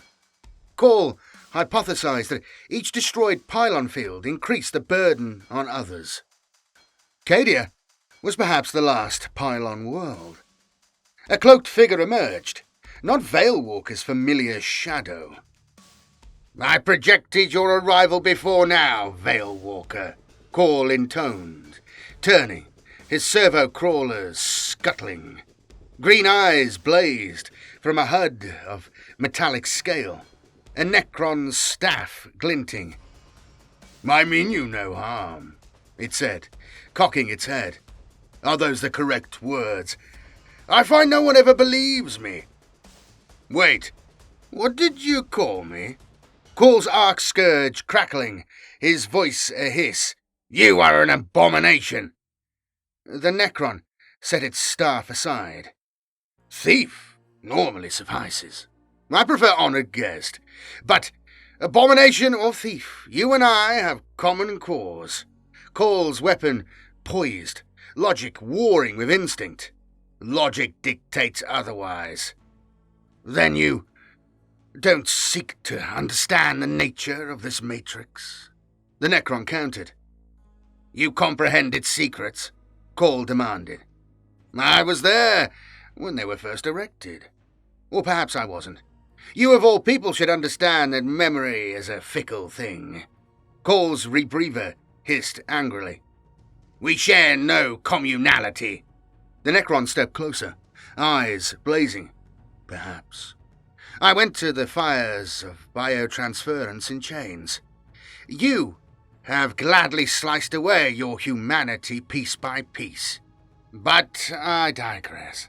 Neither of us desires to see this galaxy ripped asunder. Destroy me, if you wish. I will simply awaken elsewhere. Nothing will change for me. For you, for this planet. Probability shifted in Khal's mind. Eldar and Necrons, guiding him where logic faltered. Show me, he commanded. Sardonic laughter echoed, dry as dust. Ha, ha, ha. I thought you'd never ask. Guided by the Necron, Khal glimpsed the Pylons' ancient elegance, their functions beyond his dreams. His labours reignited as dropships blazed above, heralding the Battle of Elysian. Chapter 8. The Battle for the Elysian fields. Beneath CADIA's tormented heavens, scarred by war's unyielding wrath, the Elysian Pylon fields loomed as silent guardians, their ancient forms defiant against the despoiler's onslaught. From the west, traitor landers skirted Phalanx's bombardment zone, disgorging a filthy swarm of cultists from 100 worlds, their souls liberated from the Emperor's light by dark apostles of venomous canticles. Hive-gangers, manufactorum serfs and deserters roared with stoked heretical fervour, their autoguns and stubbers spitting defiance as they surged toward the pylons. When they crossed an unseen threshold, Phalanx's cannons thundered, obliterating hundreds in fiery ruin, yet thousands pressed on, trampling their dead into the bloody mire, driven by apostate zeal. The Cadian Ninth, their hearts scarred by the shame of the Cregan Gates rout, held the western trench lines, their lasguns silent until the last moment. Sergeant Varn, his face etched with guilt for fleeing alongside the 33rd, gripped his las rifle, vowing to die before breaking again. Memories of comrades culled by Commissar's bolts fueled their resolve, but the cultists' licentious path, a dark mirror of a fate rejected, steeled them most. As the horde closed, lasguns overheated, their ozone stench mingling with blood, cultist screams drowned by earth-shaker roars. Rising as one, the Ninth unleashed a storm of lasfire, felling hundreds, silencing preachers' lies. Yet the horde advanced, boots grinding the fallen into offal, their numbers endless.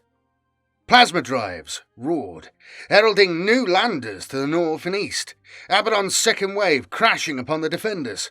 In the north, St. Celestine led the Sisters of Our Martyred Lady, their bolt guns a righteous chorus against flame-belching demon engines.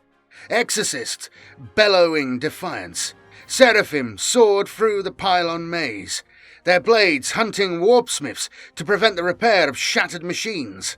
To the east, Baroness Vardas's knights supporting the Cadian 185th tanks clashed with Legio Vulcanum Titans and the Crimson Slaughter's armour, their fury shaking CADIA's roots.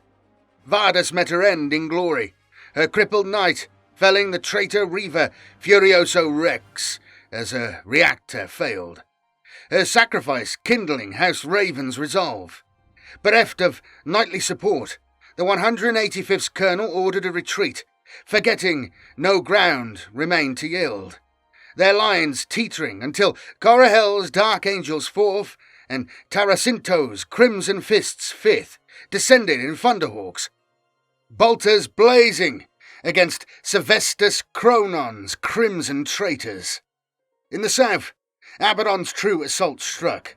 The Black Legion's armoured column, 2 miles wide, 4 deep, advancing through Phalanx's bombardment, their ancient banners defying terror's memory.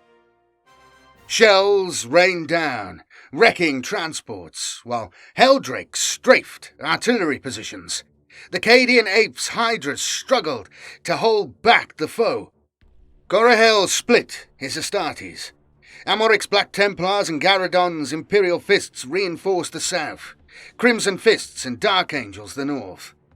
The Space Wolves' absence was noted, but it appeared they were fighting around a ruined bastion to the southwest, their actions a mystery. Hours bled into night, then day again. Abaddon's warbands tightening like a gauntlet around Creed's forces. In the south, the Black Legion hurled themselves at the Cadian 8th and 21st, their cries chilling the marrow. The 21st's colonel, maddened by demonic whispers, voxed a retreat, but soon died to a commissar's bolt pistol. But his orders shattered morale nonetheless, and Commissar Strang's quick action could not hold back the rout. Creed's voice boomed, striving to rally them, but Abaddon himself then struck, teleporting with his Bringers of Despair into Creed's sky shield. Dozens fell, torn apart by traitor blades. The CADIans fought to the death, holding back the traitors to buy time for the Lord Castellan to escape aboard a waiting Valkyrie. The craft's engines roared, and the Lord Castellan was thrust aboard by Kell. And then a bolt shell blew out his knee. Pain clouded his vision, but he lived long enough to see Creed escape. Then a shadow. He turned. Abaddon loomed, his gauntlet seizing Kell's throat, lifting him like a broken doll. Such dedication to so unworthy a cause, the despoiler rumbled. The ape's standard dropped from his grip. Kell spat bloodied phlegm, defiance burning. CADIA stands. Abaddon's lip curled. I don't think so, he sneered, snapping Kell's spine. The southern front collapsed, the 21st fleeing, the Ape's command slain. The Black Legion rampaged east, Amalric and Gauradon's Astartes, the only roadblock. But they were too few against this tide. The 185th's artillery fell silent. Captain Transinto fell to Baranox the Blood-Haunted, who in turn was beheaded by Corahell's blade. Corahell rallied the Dark Angels and the Crimson Fists beneath a towering pylon, preparing to face the Crimson Slaughter's renewed assault. In the west, the Cadian Ninth, redeemed through death, fell by the hundreds, their bayonets shrinking under cultists' waves. Creed's reserves, the 75th and 151st, reached them too late. The 9th were overrun and annihilated. Cultist chants shifted, hellfire flaring. Demonettes and clawing horrors breached reality, their forms flickering under the Pylons' influence, but still lethal. Warpfire scorching the corpse ramparts, collapsing the western front. Celestine, her northern victory secured through the Sisters' ferocity, led her Gemini superior south, hymns blazing beneath the pylons, bolt guns, a relentless thunder. Their radiant light searing demonic flesh and banishing those that attempted to stop them.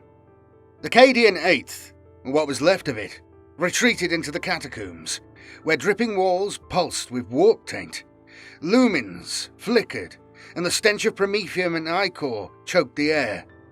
Bolstered by Kol Skitari, their augmetics sparking under the strain and battle damage. The 8th made the enemy bleed for every inch they took, defending blast doors and crossroads. Creed, arriving at the scene, rallied the faltering troops, his voice cutting through despair. "Hold for CADIA!" he bellowed, their loyalty to him and to their planet unwavering, despite the loss of their colours and the endless slaughter.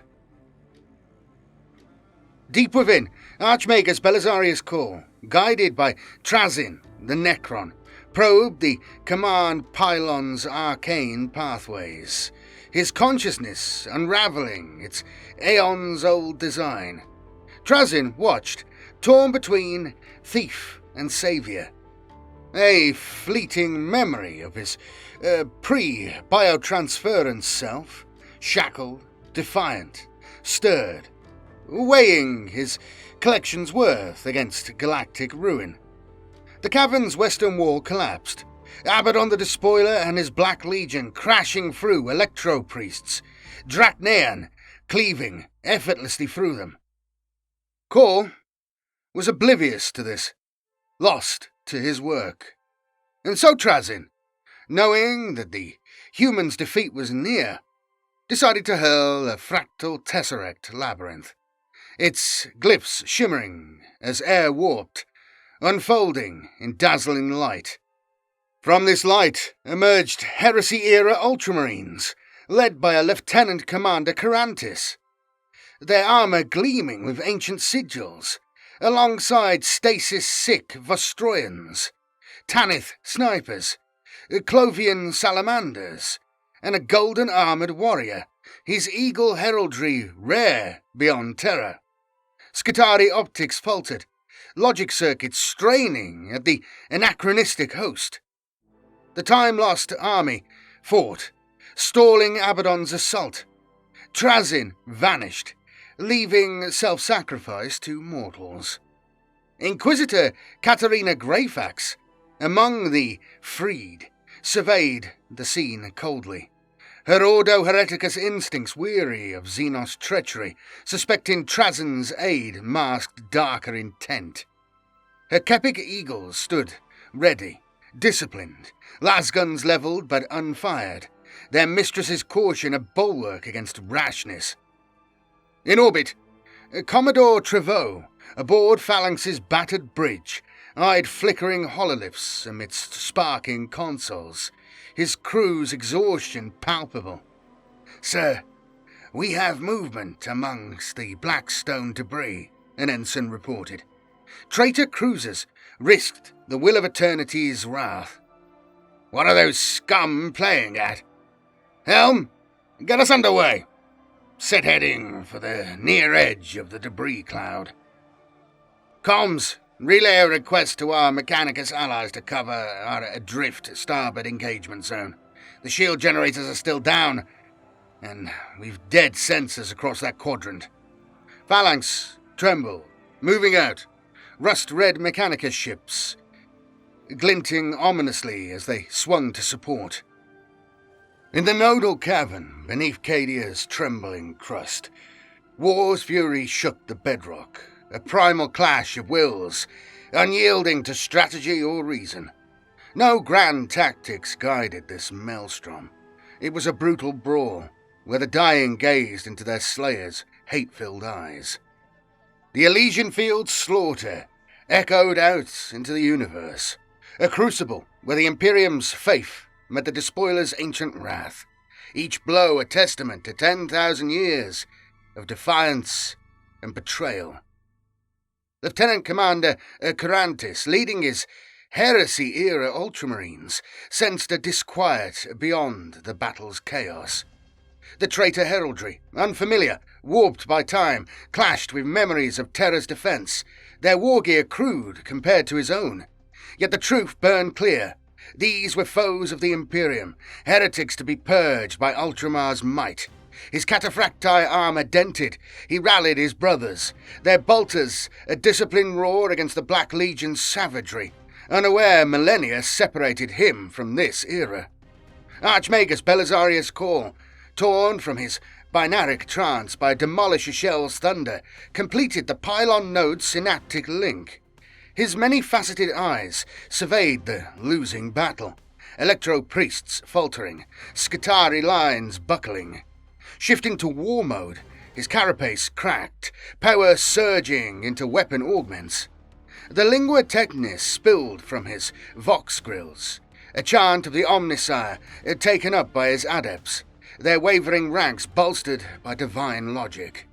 The node's schema, a labour to reshape reality, stirred, its pulse quickening. Abaddon the Despoiler felt a rare uncertainty gnaw at his black hearts, as Call's hunched form loomed. Had the Adeptus Mechanicus divined his eons-long strategy to unmake the Pylons? Doubt festered. Had pride, the flaw that doomed Horus, ensnared him? The Black Fleet's hierarchy and the Dark Gods demanded a spectacle of strength. But had he misjudged, seeking battle where annihilation sufficed? Resolving to crush CADIA's will, he commanded his sorcerers to tear reality's veil. Cracks splintered, unleashing blood-hungry demons, their roars shaking the caverns. Snarling, Abaddon hurled himself into the fray, his warp-forged might a tide against the Loyalists. The last Ultramarine Contemptor fell, shredded by Hellbrutes, darkening Urkanthos' fate. Spectral flames heralded the Legion of the Damned, their soulfire bolters consuming traitors, bolstering the wavering Ultramarines. A Slaneshi demon, its many arms weaving false promises, tore into the Vestroyans, only to be disintegrated under Call's solar atomizer. Capig eagles retched, Nurgle's gifts festering in their lungs, as cataphrons melted Morlefines to slag. Stalactites, forged over millennia, crash like stone rain, pulping loyalists and heretics alike. The cavern trembled under fresh fissures. CADIA stands. The battle cry erupted, 1,000 voices searing through the breached cavern wall, where the Black Legion believed their foes crushed. The Cadian 8th, led by Lord Castellan Creed, fired a las-gun volley, then charged over rubble and corpses. Their cry, Creed's mantra of defiance, avenging fallen comrades. Slate-grey iron wolves, their sigils gleaming, surged alongside. Wolven at their fore, cursed brothers lost to the Space Wolves' savagery since Cadia's siege. Wolven Highfell, his eyes feral, fought among them, embracing the beast within, knowing each blow hastened their devolution. For Russ and the Allfather, they unleashed their souls, fangs and claws, a whirlwind of retribution. The Black Legion pressed on, fueled by 10,000 years of hate.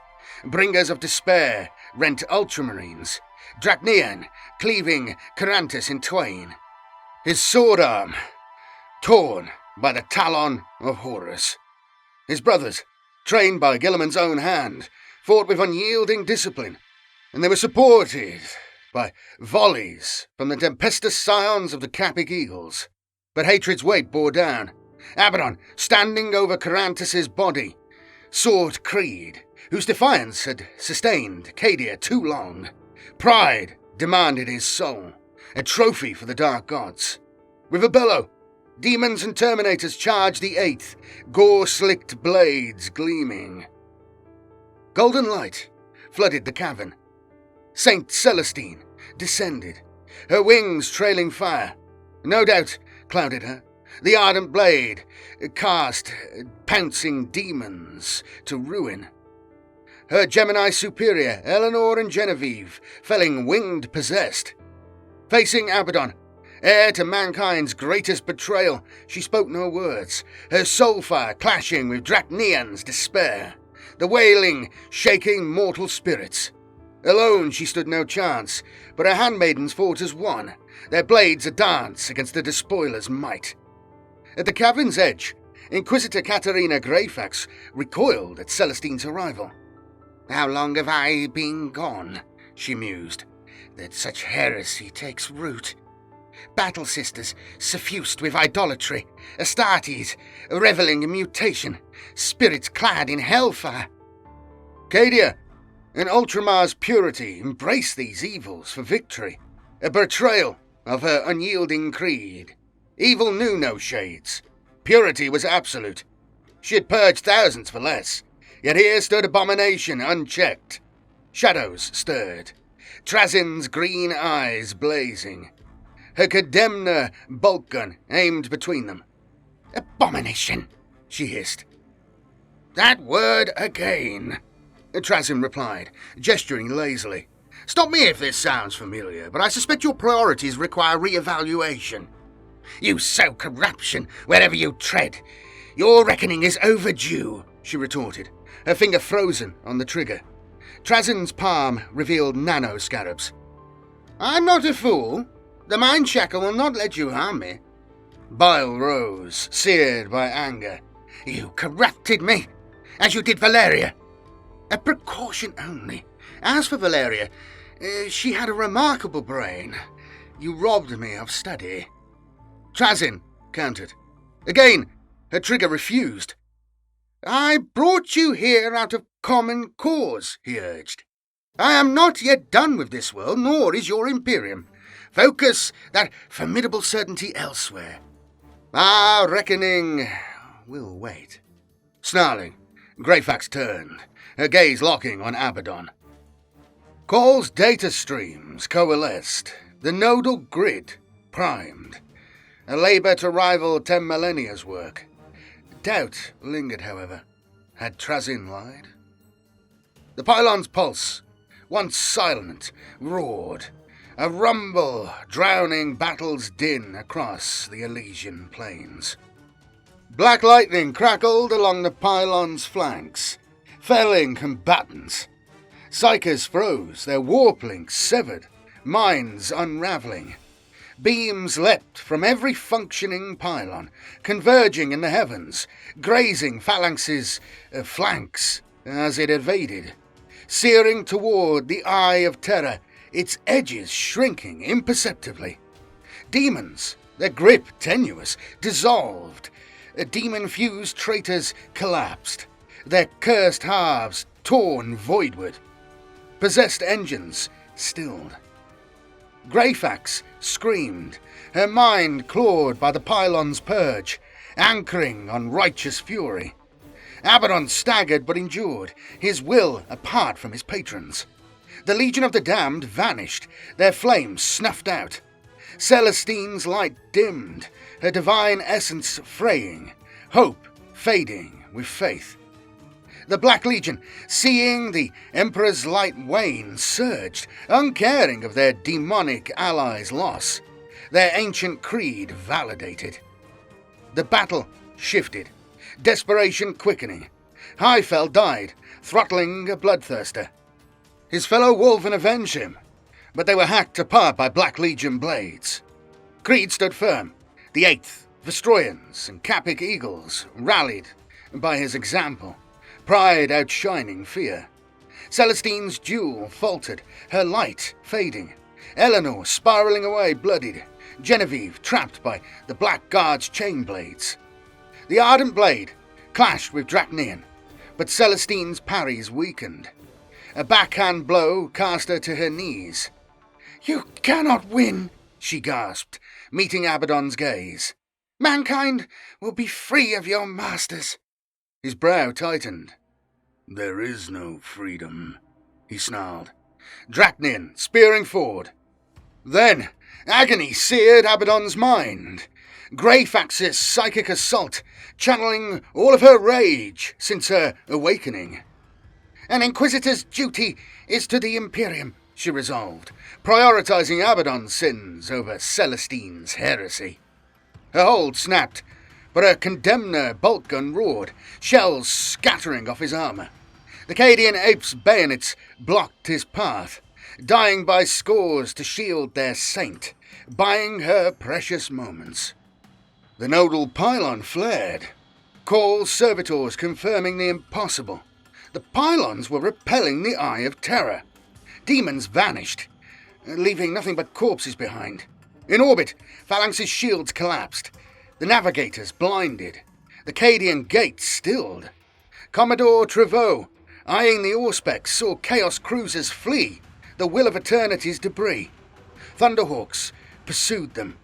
His instincts screamed danger, but no threat emerged, leaving him to watch and wait. Abaddon carved through the 8th. Dracnean, a bloody scythe. The duel with Celestine, the battle's fulcrum. Black Legion Terminators rejoined their master, met by the Capik Eagles. Vestroyans fell to Chaos Chosen. The stalemate, a bloodbath to sake Khorne.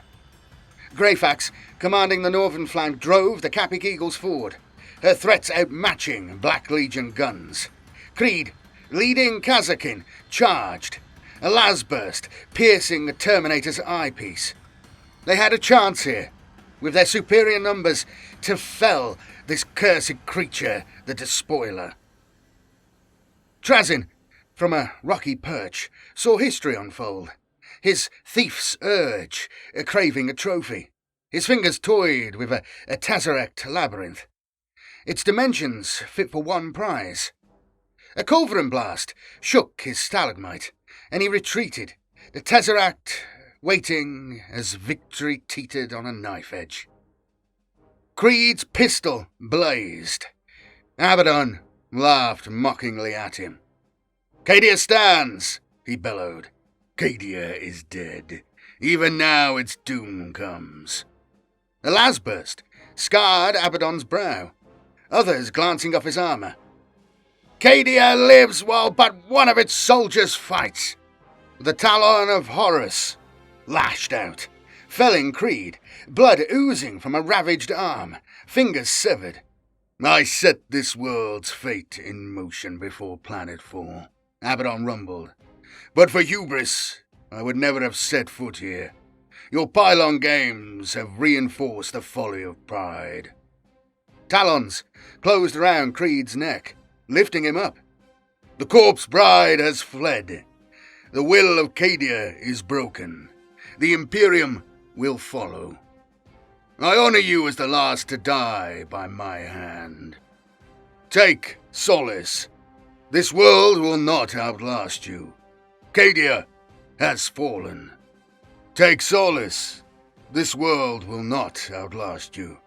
CADIA has fallen. The shame was worse than death.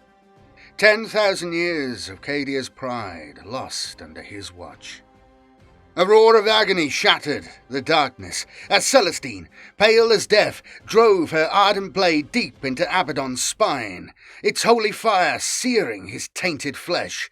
The despoiler's talon clamped around Creed's throat, spasmed and snapped open, dropping the Lord Castellan to the blood-slick stone. "The Emperor protects," Celestine breathed, her voice a beacon amidst the cavern's despair. As Creed gasped, freed from death's embrace. As the nodal cavern's echoes of battle faded, Abaddon the Despoiler reeled from St. Celestine's strike, her ardent blade tearing free from his spine, its holy fire searing his corrupted flesh. Millennia had passed since such pain had pierced his warp-forged frame, and his soul burned with vengeance's hunger. Yet, as the Cadian Eighth surged to reclaim the Lord Castellan, Abaddon recognized the peril of pride. The Pylons' arcane pulse had drained the warp's last vestiges, a black tide eroding his demonic allies. To linger was to court ruin, his coal-black eyes locked on Celestine's radiant gaze. He bellowed the order to withdraw, a bitter concession to necessity over wrath. Azure lightning crackled, the vengeful spirits teleport anchors, spiriting the Black Legion's remnants into the void. In that fleeting moment, the warrior Abaddon had been, honourable, untainted, acknowledged CADIA's feat. They had lost. Their world was doomed. Yet their spirits remained unbroken, defying his aim to cast their souls screaming into the immaterium. CADIA had won a victory he could not deny. Creed, bloodied and maimed, wrenched free from a medic's grasp, after images of teleportation searing his vision. Abaddon's words, "I set this world's fate in motion before I even made planetfall," rang in his mind, not as bravado, but as a heavy truth. His heart sank, sensing a doom beyond the cavern's slaughter. A shadow, cast long before the despoiler's cursed feet touched CADIA's soil.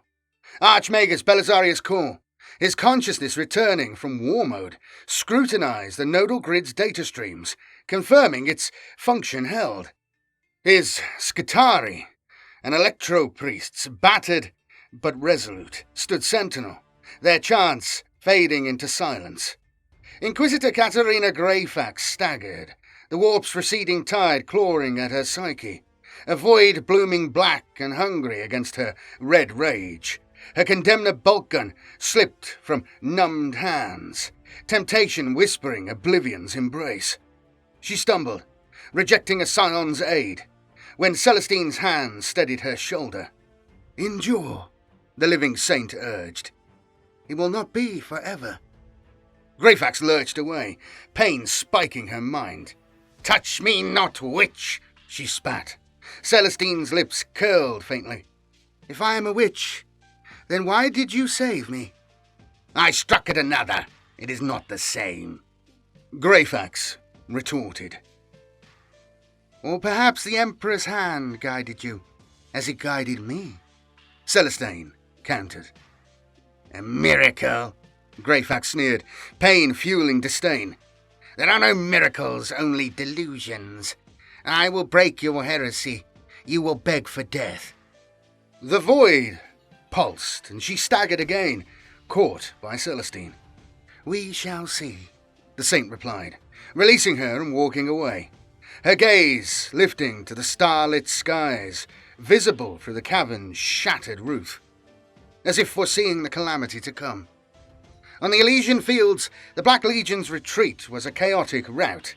The Crimson Slaughter boarded Thunderhawks and warped dropships, brave lasfire and autocannon barrages, salvaging their dark kin and demon engines, abandoning cultists and heretic rabble to CADIA's wrath. Tor Garadon, rallying the Imperial Fist's remnants, scarce a score of the Third Company, some bearing grievous wounds, and only Sergeant Furon of the First, stood amidst the carnage, struck by irony. The Third had been deemed too green for the crusade of vengeance. They had proved their mettle here. If only they could survive the looming end. Marshal Amalric's Black Templars, fueled by zealous fury, harried the retreating traitors, slaughtering a dropship's crew and felling 2 more with missile fire, their blades singing the Emperor's wrath. Yet not all Black Legion reached safety. Warp turbulence tore scores apart, scattering them as monomolecular dust across CADIA's skies, a grim toll for their hubris. Aboard the Vengeful Spirit, Abaddon, bloodied and seething, stood in the Strategium, his failure a bitter gall. CADIA's defiance had thwarted his aim to break its spirit, yet his vengeance was not spent.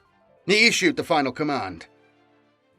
A word of doom for the world that had defied him for 10 millennia. Within the Will of Eternity's debris cloud, warpsmiths heeded his call, igniting plasma drives across a moon-sized fragment of ancient stone. The black stone's corpse shuddered, its inertia yielding to relentless thrust. Slowly, then with gathering speed, the jagged missile broke orbit, a harbinger of annihilation plummeting toward CADIA. The Black Fleet ships, their drop ships aboard, blazed from the atmosphere, the Vengeful Spirit leading the exodus. Abaddon gazed upon CADIA's blue-grey orb, a foe as enduring as its garrison. Nothing defied chaos forever, nor his will. With dark laughter, he raised a chalice, fashioned from the skull of Fabius Bile's Horus clone, filled with Brulk wine, toasting the death of one ancient enemy with another's remains. Aboard Phalanx, Commodore Treveau finally understood the Chaos Cruiser's purpose within the debris crowd. The Auspex revealed the black stone fragment's descent, a monstrous projectile aimed at CADIA's heart. "All batteries, engage that debris!" he roared, his voice cutting through the Strategium's din. Phalanx's guns thundered, lancing the ramshackle drivetrain, extinguishing a section in fiery ruin. Yet CADIA's gravity had claimed the missile, its momentum unyielding. Treveau broadcast a desperate warning to the surface, his heart heavy with the futility of their stand. Phalanx's golden hull scarred but defiant against the encroaching doom. The black stone's plunge seared the heavens, its edges glowing red with atmospheric friction, a flaming bolt forged by Abaddon's malice. The Will of Eternity, built to endure cosmic tempests, withstood nature's fires, though its warpsmiths perished in their shelters, consumed by CADIA's wrath. Across the planet, the missiles coming screamed through quickening winds, disrupting thermals and weather patterns, a soul-wrenching harbinger of annihilation. On CADIA Tertius, half a world from Elysian's slaughterhouse, scattered garrisons, deemed beneath Abaddon's notice, watched a pinprick of fire grow into a blazing omen. At first, mistaking it for a ship's reactor falling in orbit, its relentless expansion revealed a catastrophe beyond reckoning. Winds howled, skies shrieked, and the ground trembled as the artificial meteor hurtled toward impact. In the nodal cavern, Creed, his arm a ruin, rallied the 8th, their lasguns blazing despite their losses. The Pylons' pulse thrummed, a testament to Call's labour. Yet the Castellan's gaze turned upward, sensing the sky's growing weight. Greyfax, her mind a battleground against the warp's void, reclaimed her bolt gun, her resolve unyielding despite her threats to Celestine. Call, his augmetics whirring, monitored the grid, unaware of the heavens' betrayal. Trazin, his tesseract labyrinth concealed, lamented Abaddon's escape from his collection, his thief's heart already seeking another prize. Celestine, her radiance dimmed but unbowed, stared through the cavern's shattered roof.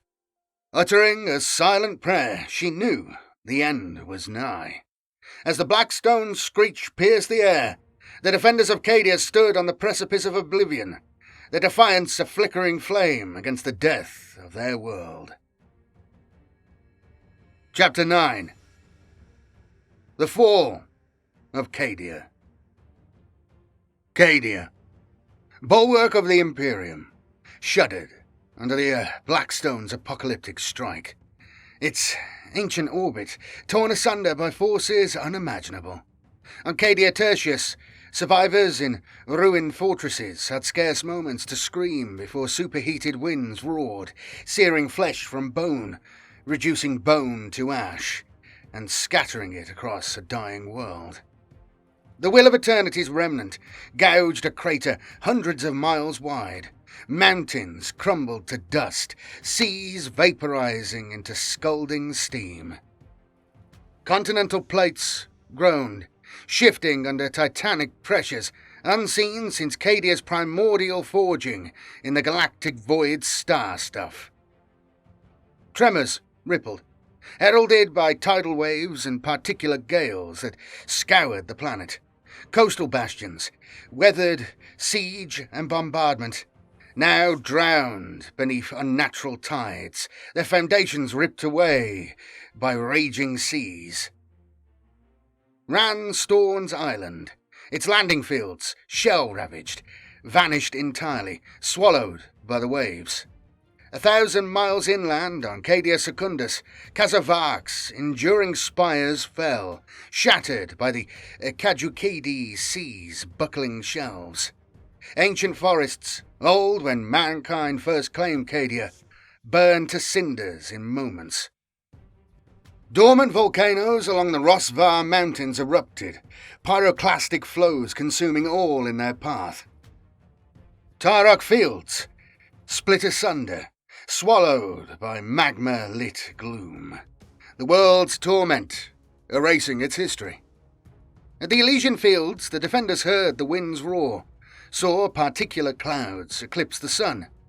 The cunning sought shelter among the Pylons and wrecked war machines, while the slow perished, torn apart by CADIA's vaporized bones. Battle sisters and abandoned cultists alike prayed, their pleas stolen by the planet's dying breath, unheard by Emperor or Dark God. In the nodal cavern, the ceiling gaped wider, boulders raining on Creed's bloodied victors. The Cadian 8th, their lasguns still warm from battle. The storm raged, hurling tanks across the pylon fields, crushing those beneath. Ancient pylons, their roots deep in CADIA's bedrock, toppled like petrified giants. Their dark light beam flickering as the nodal grid faltered. The Immaterium's retreat was reversed, the eye of terror's crimson maelstrom pulsing anew, its tendrils reaching to claim the sundered world. Dark laughter of gods long denied echoed through the howling winds, heralding chaos's triumph. Archmagus Belisarius' call, his trifold mind reeling, felt the nodal grid unravel, the remaining pylons overwhelmed by the resurgent Immaterium. His secondary consciousness translated the pylons' alien whispers into static-filled lingua technis, gaps glowing with green fire. Untranslatable Xenos code, signalling instability.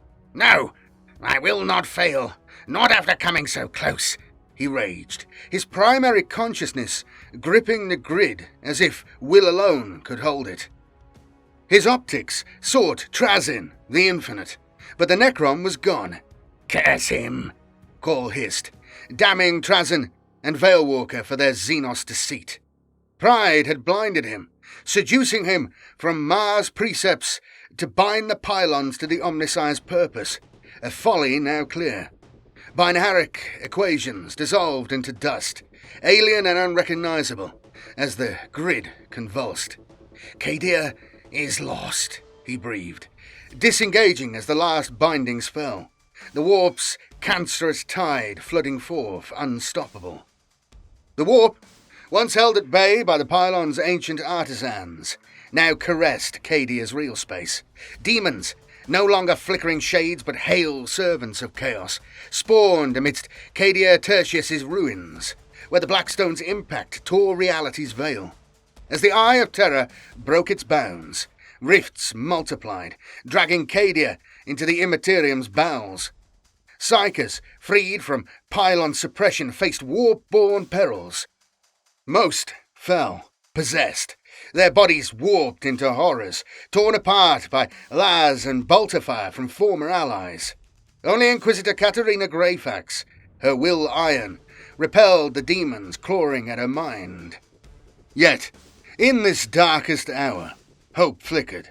The Imperium's return restored St. Celestine and her Gemini superior, their radiance reborn, leading survivors from the nodal cavern to the Elysian Fields wasteland.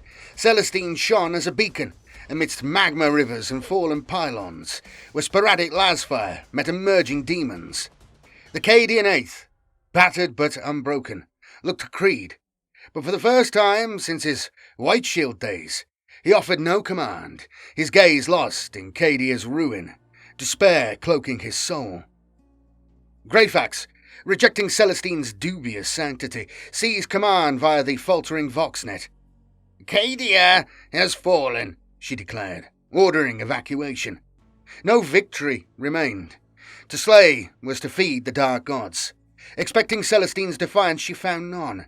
The saint winged north, her blade cleaving demons assailing the Adepta Sororitas, her light unyielding. Thus began CADIA's final exodus, survivors converging on landing craft and battered transports, their plasma drives straining for Phalanx's sheltering fleet. Not all reached safety. Overburdened engines failed, plunging craft into freefall or demonic claws. The Cadian 27th perished when their Tetrarch's pilot, maddened by warp whispers, crashed into the Trados Mountains remains. Helldrakes and Harbingers, prowling beyond the Black Fleet, hunted through dust storms, countered by the Imperial Fist's dwindling Stormhawks. But they were too few to secure the skies. Evacuation fields became mausoleums, riddled by shells and demonic fury. Panic consumed the masses. Some regiments held discipline, but others dissolved into mobs, clawing at transports in desperation. At Kazalutin and Kazagorsk, Kazakin fired into rioting crowds, order collapsing into chaos. At the Elysian Fields, evacuation became a fighting retreat, every craft a demonic target. In the north, Celestine's sisters yielded ground, exacting a bloody toll. To the south, guardsmen, buttressed by Torgauradon's Imperial Fists and Marshal Amalrek's Black Templars, held a ragged line. Creed, roused from despair, his maimed hand signing, voice bellowing, "Fall back! Fall back!" The Cadian Ape shrank toward the evacuation fields, dust storms rising. The Lord Castellan's own formed up as a rearguard around the evacuation site. They determined to sell their lives dearly, to buy time for others to escape. One final act of heroism, one final sacrifice to CADIA. The few survivors boarded the transports and fled the dying world. As Greyfax boarded, she gazed at Celestine. But Creed's cry pierced the storm, unbowed and defiant. CADIA stands! The eighth, his talisman through fire and death, stood unyielding. Their debt to their leader paid in blood. A final offering to a world lost. Creed stumbled, blood seeping from wounds despite his medic's efforts, his strength ebbing into his greatcoat. A metal giant emerged, Trazin's scaled cloak glinting. Iridescent polygons danced in Trazin's palm. "Urasaka e Creed," he intoned, words like tombstones. "This need not be your end. Eternity awaits." Trazin's laughter followed Creed into the darkness. The Necron's Tesseract labyrinth, claiming the Lord Castellan for his collection. A Xenos theft, sealing CADIA's fate. A battered fleet, its hulls scarred and souls weary, fled CADIA's orbit. A shrunken armada, bearing the Imperium's last embers through the void. The Eye of Terror, unshackled by the Pylons' fall, spilled forth, a crimson tide of roiling flame, bleeding through the Cadian gate, its malevolence seeping into the galaxy's heart. No jubilation stirred aboard the vessels, no triumph despite the odds endured. CADIA, once home to 850 million, now saw scarce 3 million seek salvation, their bloodline teetering on the edge of extinction. The legend of CADIA might endure on distant worlds, but here, amidst the wreckage, only loss lingered. Warp travel was forsaken, the Imperium's tides too turbulent for navigators to chart. The Cadian gate's collapse, triggered by the Pylons' ruin, promised oblivion to any who dared its currents. Plasma drives burned beyond their limits, hulls groaning under the strain as the fleet crawled toward the system's edge. Phalanx, under Torgaradon's command again, led the van, its guns a bulwark, scattering traitor cruisers from their path. Behind trailed the Imperial Navy's remaining battle-scarred ships, civilian craft clinging in their wake. Then last, Archmagus Belisarius calls Mechanicus vessels, their hulls least marred, having joined the war late. Yet, as the fleet breached CADIA's gravity well, the hunters closed in. Abaddon's corsairs, inured to the Eye of Terror's corona, swarmed the rearguard. Their opportunism, a blade at the fleet's heels.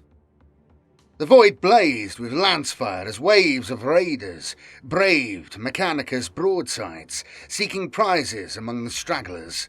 Call's fleet, unyielding, reduced them to scattered atoms, but not without cost.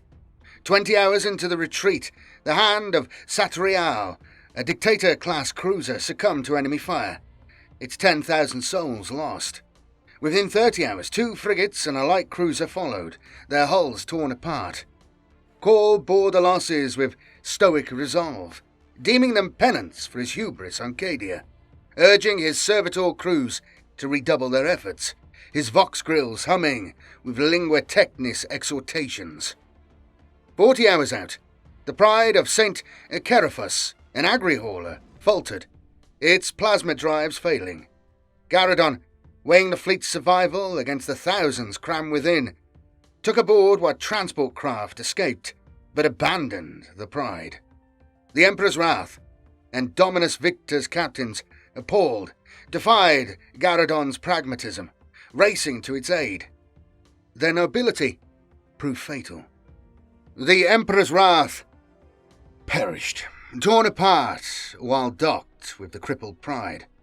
The Dominus Victor, flames licking its starboard flank, broke free, only for its captain's death to spark panic. His subordinate's emergency warp jump condemned 250,000 souls to Slaanesh's hunger, the ship vanishing into the Immaterium's maw. Aboard the vengeful spirit, Abaddon gazed at CADIA's now red orb, a pinprick succumbing to the Eye of Terror's baleful embrace. "It would make a fine demon world," he mused. if tectonic forces do not destroy it first. The Crimson Path, forged over 10 millennia, lay open. Terror or galactic ruin, its end. A question of little import. His strategium, its rusted decks creaking, hololiths flickering with warp taint, pulsed with the weight of his ambition. Zaraphiston's clawed stave clicked as he entered. "My lord, Abaddon, why do we not pursue?" he dared. Abaddon leaned forward, frowning. "The Loyalists are beaten. Let the curs of the fleet snap at their heels. They are worth no more than that." Zaraphiston's third eye blinked, transfixed on CADIA's orb, the Crimson Path's promise. "But one vessel carries something precious," Abaddon sneered. "There is nothing of value aboard Phalanx." Zaraphiston's smile curled knowingly. "I do not speak of Phalanx. The Arc Mechanicus, the relic in its stasis hold." Unease gripped Abaddon, memories of a name long buried stirring. "What have you seen? What have the auguries told you?" Zaraphiston spoke that name, its syllables a spark to Abaddon's rage. His fist shattered the obsidian table, the sorcerer recoiling as the despoiler's wrath kindled a relentless pursuit, the vengeful spirit's drives roaring to claim the relic that could unmake his plans. Garadon slowed Phalanx's pace, easing strain on the overburdened vessel, docking the least spaceworthy in its hangars, hatches sealed against treachery. Across the fleet, the crew's bodies trembled under a chem-ravaged strain and fatigue, consoles sparking from overuse. 2 days after Dominus Victor's loss, the Toxra Clavius's weary gunners erred, its superstructure exploding, leaving it adrift. Hours later, a Primaris Psyker aboard Hades 7 succumbed to warp whispers, spawning a Keeper of Secrets. On board, the Cadian 79th's White Shields, hardened by war, felled it with lasfire, but Garadon quarantined the ship. Greyfax, via Corps Arc Mechanicus, ordered its destruction, blasting the Hades 7 to scrap to purge the heresy.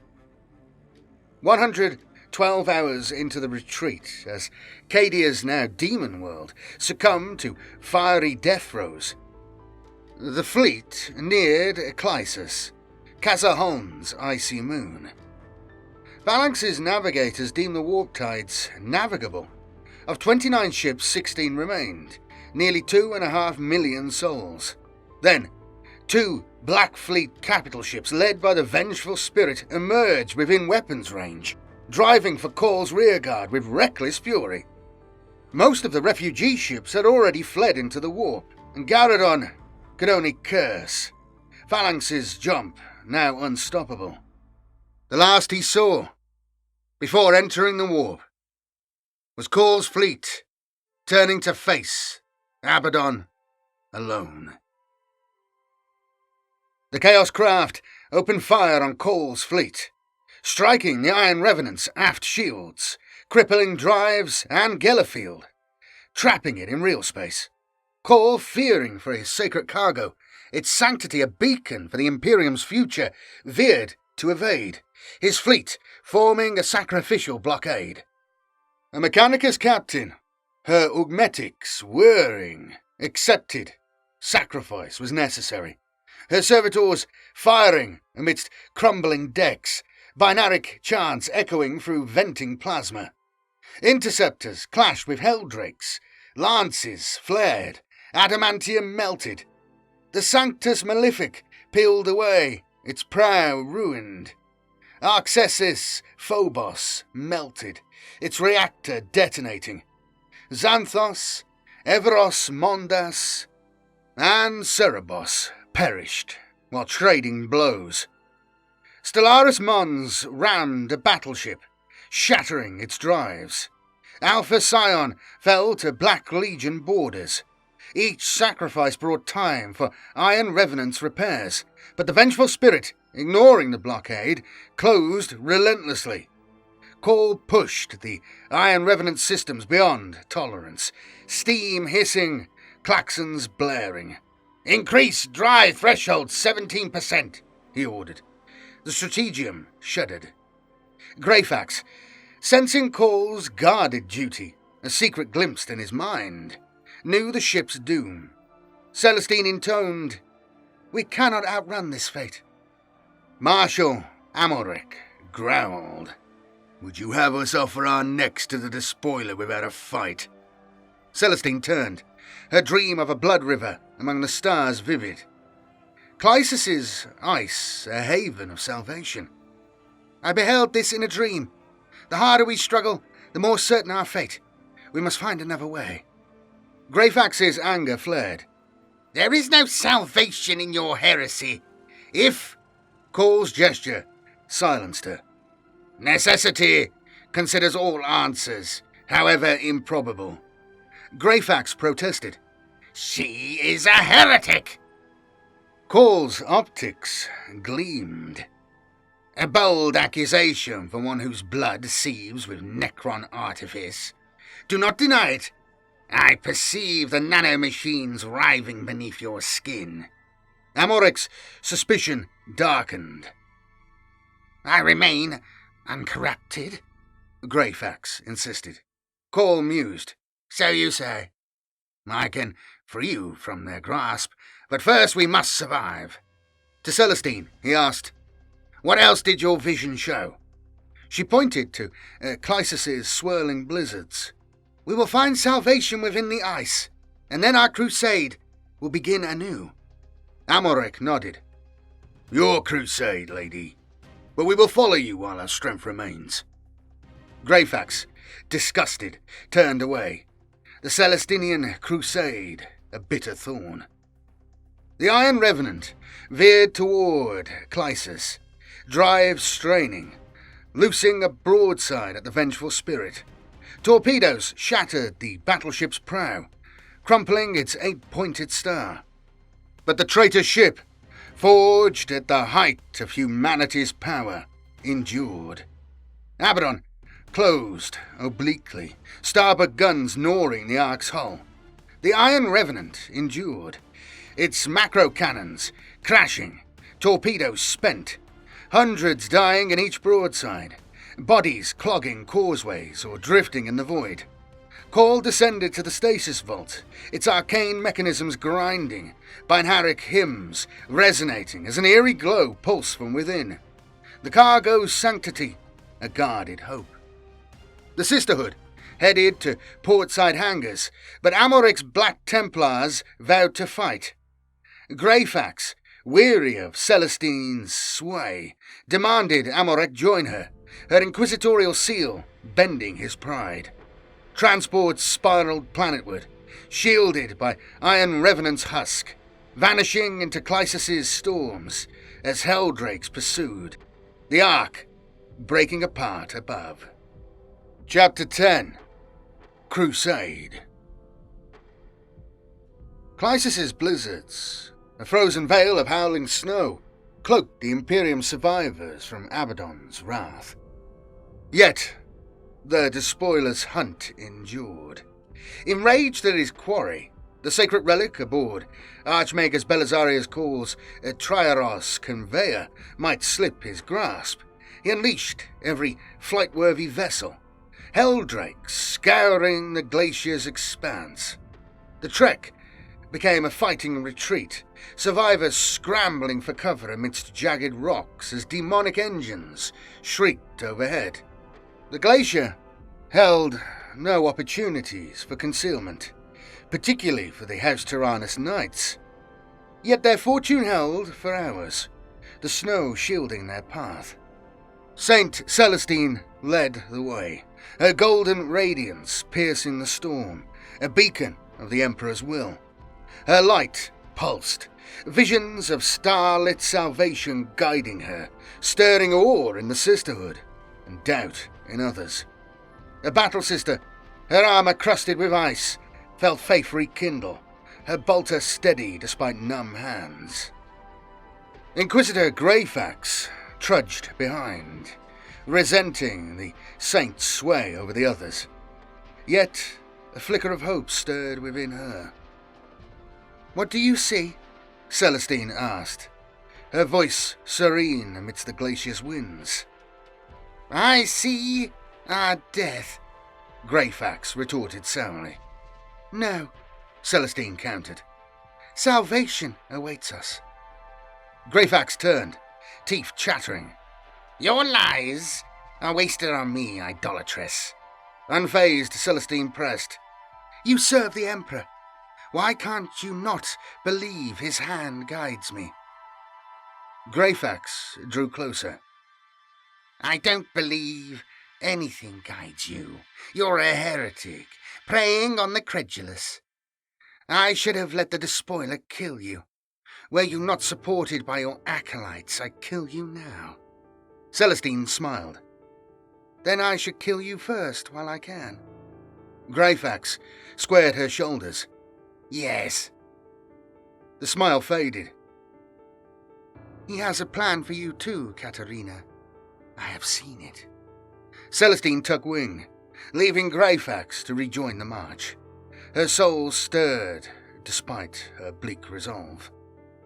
The Capic Eagles, frostbitten but unyielding, and Marshal Amorek's Black Templars, grim as death, guarded the rear, their blades a silent oath. Cor followed Celestine, his augmetics grinding through snow, conviction growing that she knew his pact, forged on Iriad 6, its weight a test of faith. Memories of CADIA's Pylon failure stung. Yet he saw Veilwalker's Xenos guile as the Omnissire's design, guiding him to this moment.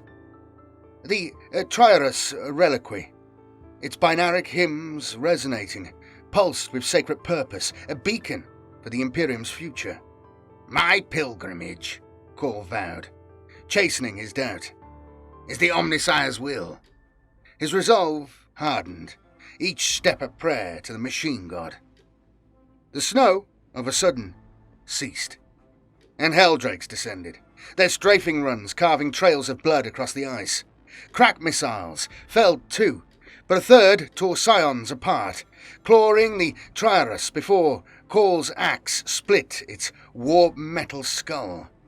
Silence shattered.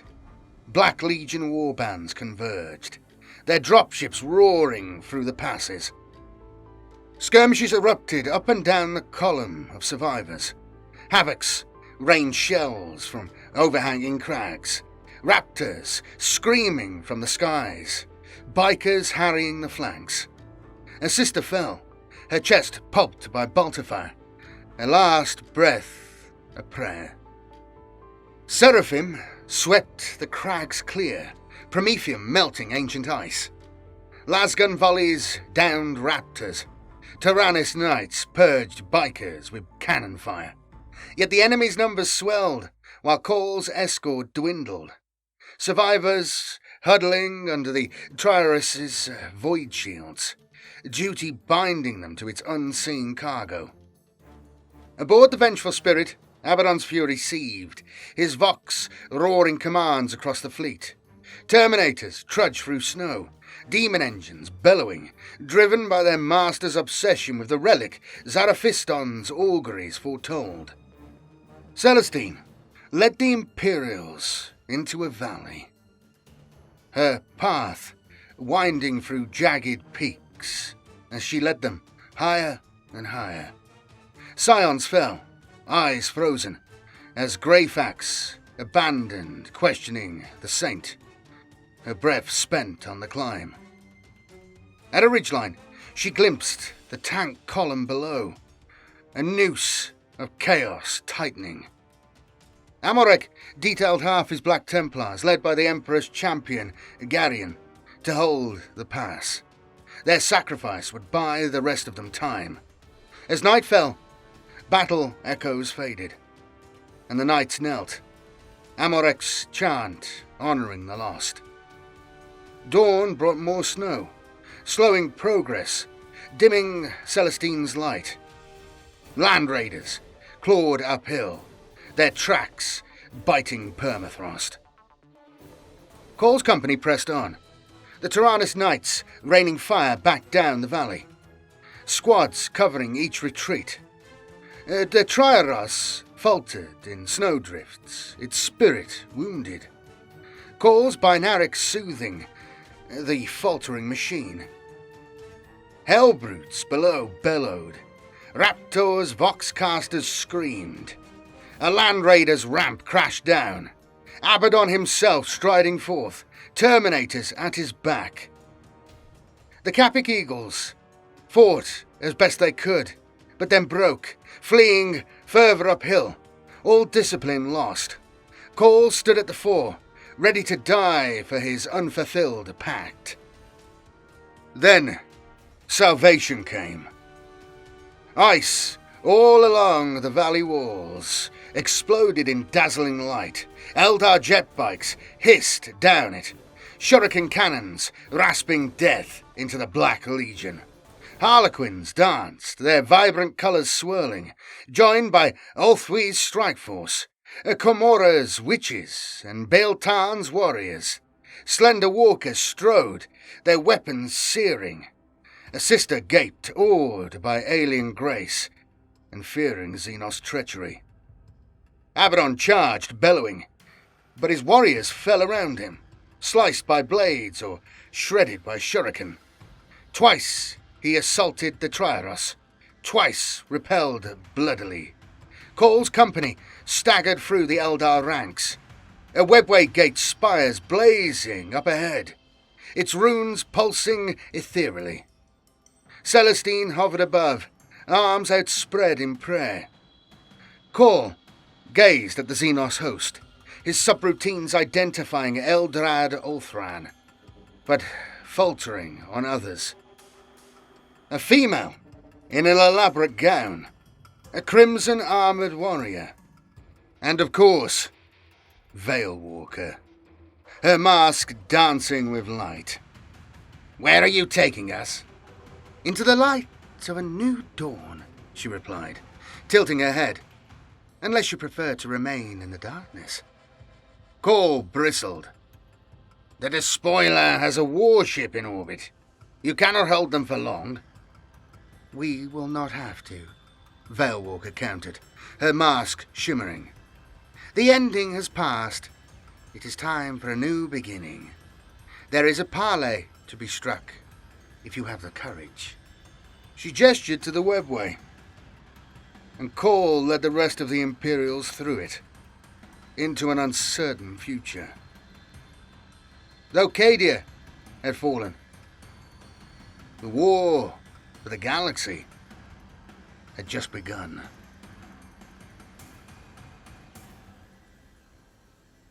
CADIA stands. CADIA stands. Maybe I should have put that in a bit more. Anyway, thank you all for watching. I hope you did enjoy this. And bit of a labour of love. But we're back in action. I think the next one we'll be doing this entire series.